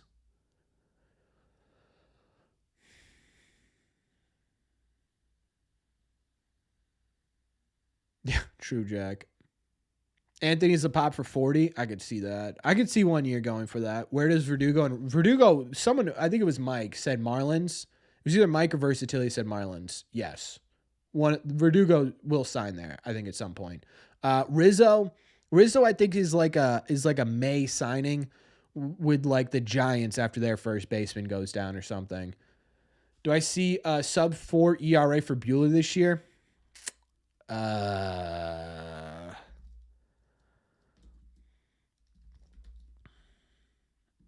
Bueller.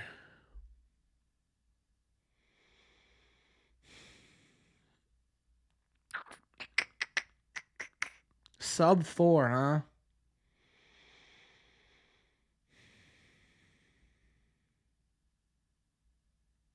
Sub 4. Yeah, it's kind of what I'm thinking, Versatility. I was literally just about to say, if he does hit sub 4, I think it's very, very close to a 4. Like, I don't think it's like, I went back through his statistics to sort of see, 402 and 22. He's not going to have a 247 like he had in 21. 344, even in my opinion, little bit, right? Little bit low. I think, you know what? I'm going to say yes.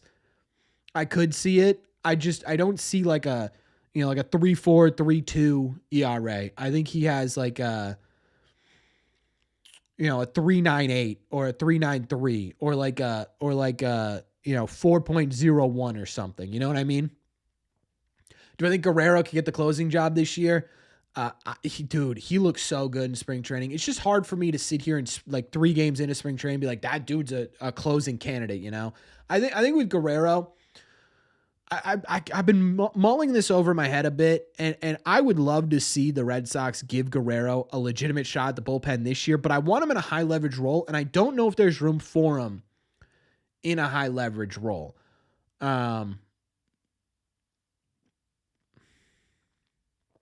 So I'm curious if the Red Sox sit there and they say, would it be more beneficial to put Guerrero in the minors as a closer and let him continue to work strictly as a closer in the minor league level until he's ready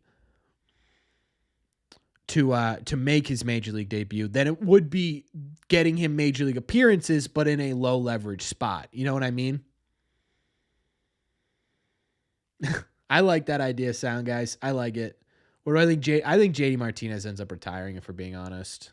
I don't know that a team is looking for a strictly DH only. Unless Martinez comes out and says, I can now play first base at a average level, I don't know if I see him getting signed. what I see for Whitlock, I've said this before. I think Whitlock ends up back kind of. Why is this? See that like one strand of hair just like poking out there? How do I get rid of that? Oh, there we go. Whitlock, they've already said is going to be sort of that versatile option in the bullpen. I like that a lot. I think that's exactly where he needs to be. I think they'll sort of mix him in a little bit low leverage to start the year off, and then put him back into higher leverage situations as the year goes on. I don't really know what to expect from Whitlock. I just want him to be healthy. Is Buehler playing for a contract? Sure is. Yeah, I did, Prodigy. I was hyped. For those of you who didn't see it,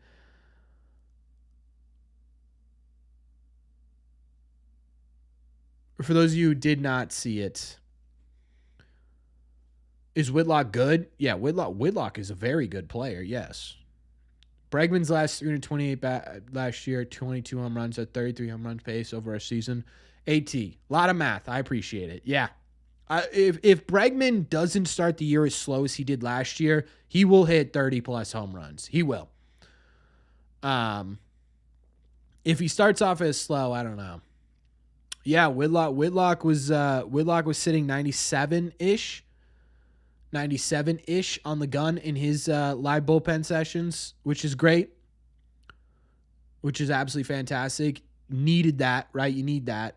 We're going to have the Red Sox, people get mad when I say we. Drives me crazy. The Red Sox are going to have a really, really interesting bullpen this year when it comes to velocity. If Hendricks comes out of camp sitting like 96, 97, Chapman obviously blowing chundos, Whitlock is like 97, Slayton's always been in that 97. Like, you're going to have guys who could touch 100. You know what I mean? Yeah, I think it was straight Tommy John, Joe. I think it was straight Tommy John. Who else do I think will get at bats or pitch from the minor leagues? Pitching's kind of tough because it's just whoever they could fit in wherever, right? Like if they have a pitcher that was supposed to go 2 innings, but pitch count is high, I think they will pull someone random out of the bullpen from the minor leagues. So it's tough to say like, oh, this guy's definitely going to get innings. At the plate, I don't know in terms of other minor leaguers. I think we see Blaze probably at some point. You probably see, I'm trying to think of other like quieter minor leaguers. Maybe Alex Benelis, he gets into a game at some point.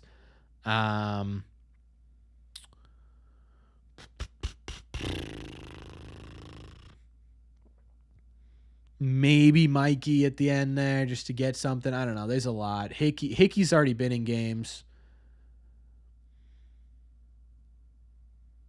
Yeah, AT, he was. Dobin's already been in games. Our Red Sox are loaded this year, and everyone's starting to realize it. Yeah, nationally starting to realize it. Locally, we're starting to feel good, Steve.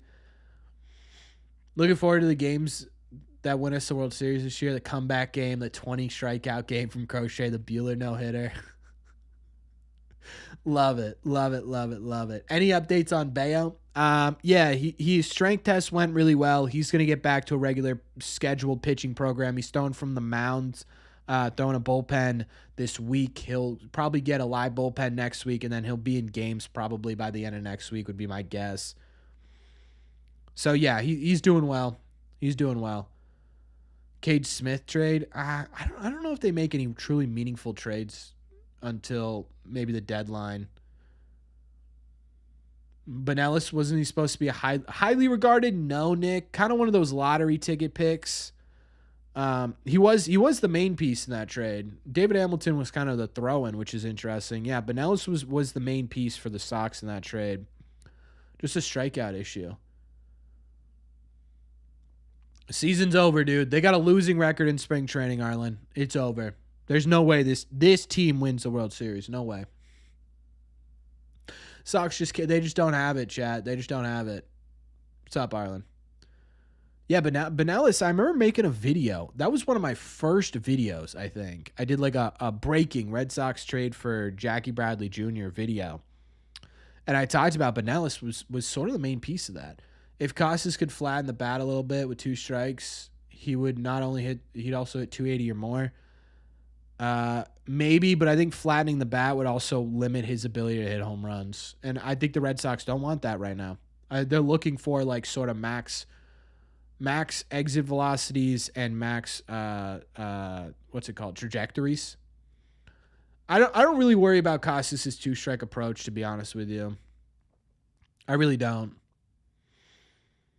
2 strikes only. Yeah, but think about how many times in a season you're gonna be at 2 strikes, right? You're not gonna hit all 35 home runs with a strike in your count. You know, I would venture to guess at least 5, maybe 6 of them are 2 strikes, if not more.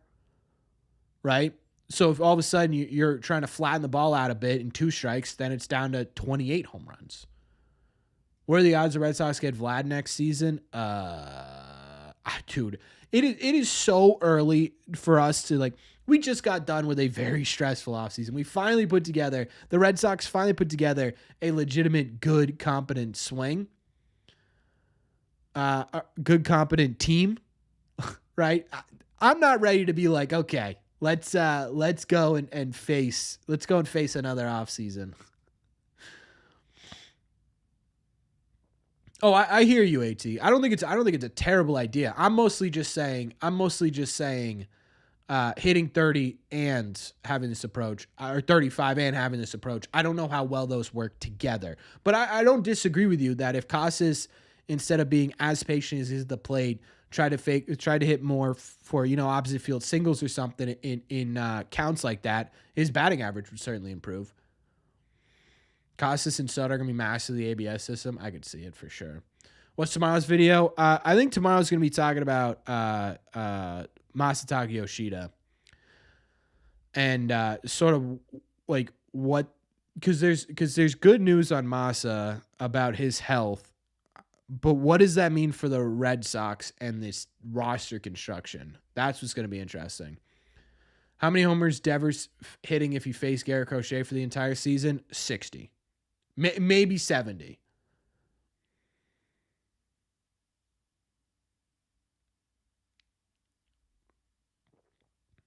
Yankees playing for second place this year. I love that. I was looking at your earlier videos. You're so hyped that Seiya was coming to the Sox. Dude, there was so much smoke around the Sox signing Seiya. I thought that was it. I literally was like, oh my God. And I was right, if we're being totally honest. He would have done so much. He would have done so much for the Sox. We would have needed Bregman this year, right? It would have made the outfield really, really weird. But you probably wouldn't have traded for Willie Abreu. So then who do you trade? You know what? It's like a butterfly effect. Changes everything. So that'll be interesting. That'd be interesting. I saw Seiya for Devers rumor. No. Seiya Suzuki admits he's coming to the Red Sox. He did say he wanted to come to the Red Sox. How many games in the outfield for Yoshida? 30, maybe 40.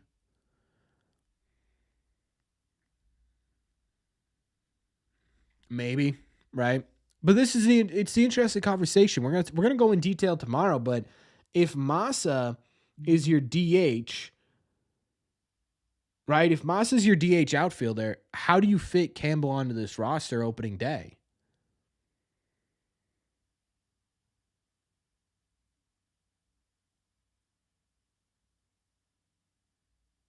Right?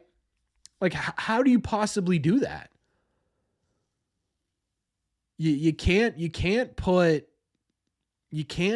Devers full time at DH with Masa on this team regularly. You can't do it. You can't have Masa sit on the bench because Masa's bat is valuable.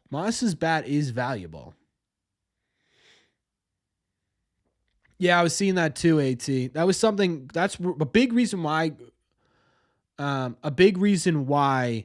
Christian Campbell isn't starting games for the Red Sox right now is because he's on the backfields right now working on turning like double plays and trying to be just like because people forget he only has like 48, I think, games at second base in his career.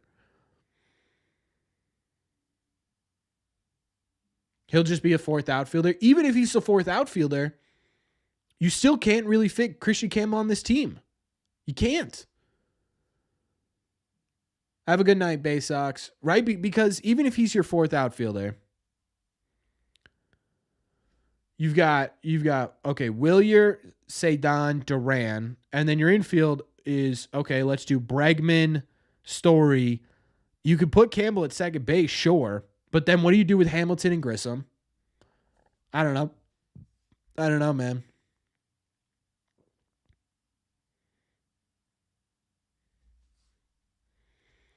Yeah, there's no issues. People are going to be like, oh my God, they didn't break camp with the team. Are these guys bad? No, right? There's not a single problem with all of these guys starting in Worcester. Not a problem.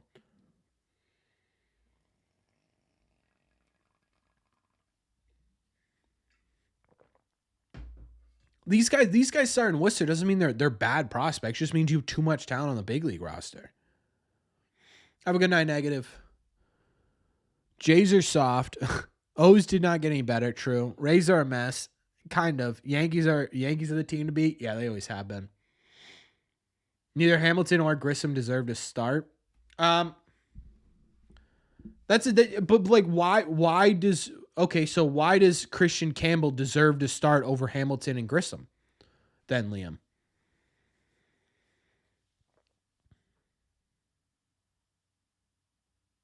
Yeah. They are ice cream. Right? If you're saying Hamilton, he's better in your opinion, but what has he proven? Right? You can sit there and be like, "Oh, Hamilton hasn't proven anything in the big leagues. Grissom was a problem in the big leagues. Campbell's done nothing. So you sit there and you could say, "Oh, but he's a top prospect." Okay, fine. Cora isn't even putting him into games yet because they don't believe he's ready to turn double plays. But he deserves it more than Hamilton or Grissom now?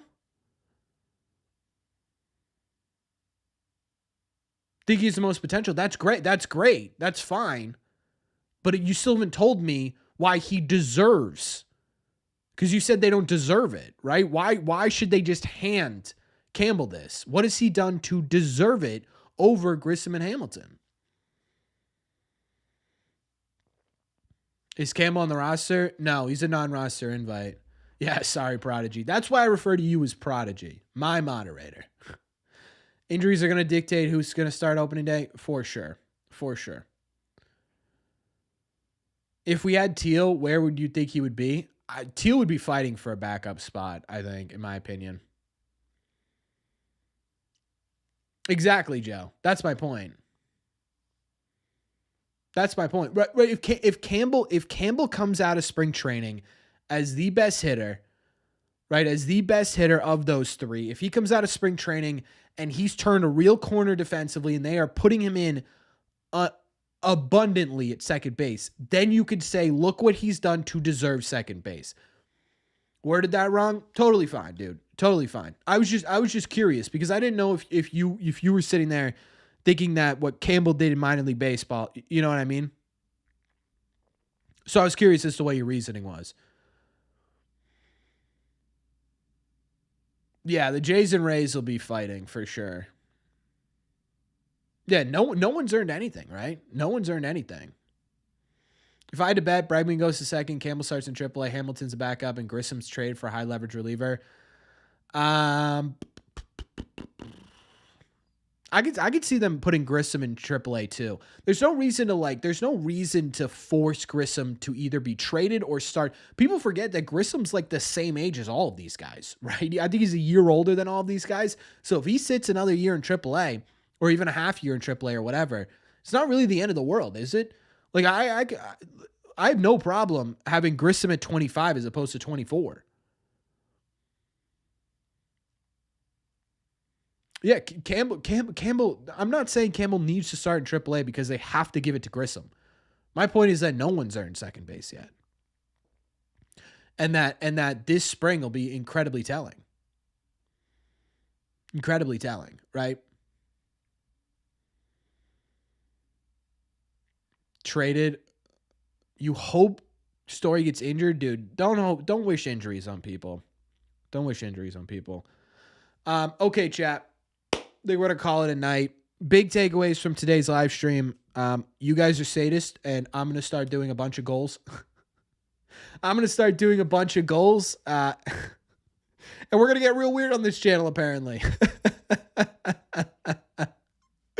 No, we're done with goals. We're done with goals. I'm never dancing on camera ever again, ever.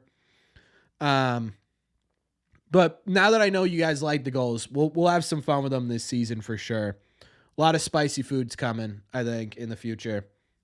I think. Thank you to everyone who donated. That was incredibly generous of all of you, even if it was to humiliate me. I appreciate it. Thanks a lot. Thanks a lot. That's a good point, Joe. I don't know why. Great video. I appreciate that, Dave. Thank you. Harrison, I'm glad you enjoyed yourself, man. Hey, Moose, you have a good one. Second thing, a lot of good takeaways from pitching early on, and a lot of good takeaways from the Red Sox despite not having great success in terms of records. So a lot of fun stuff. A lot of fun stuff happening with the Red Sox and on this channel, honestly. We're having a good time. If you're new here, consider subscribing if you haven't already. We do this once a week. We talk Red Sox every day but Sunday on this channel. Unless there's breaking news, then we'll talk Sunday as well.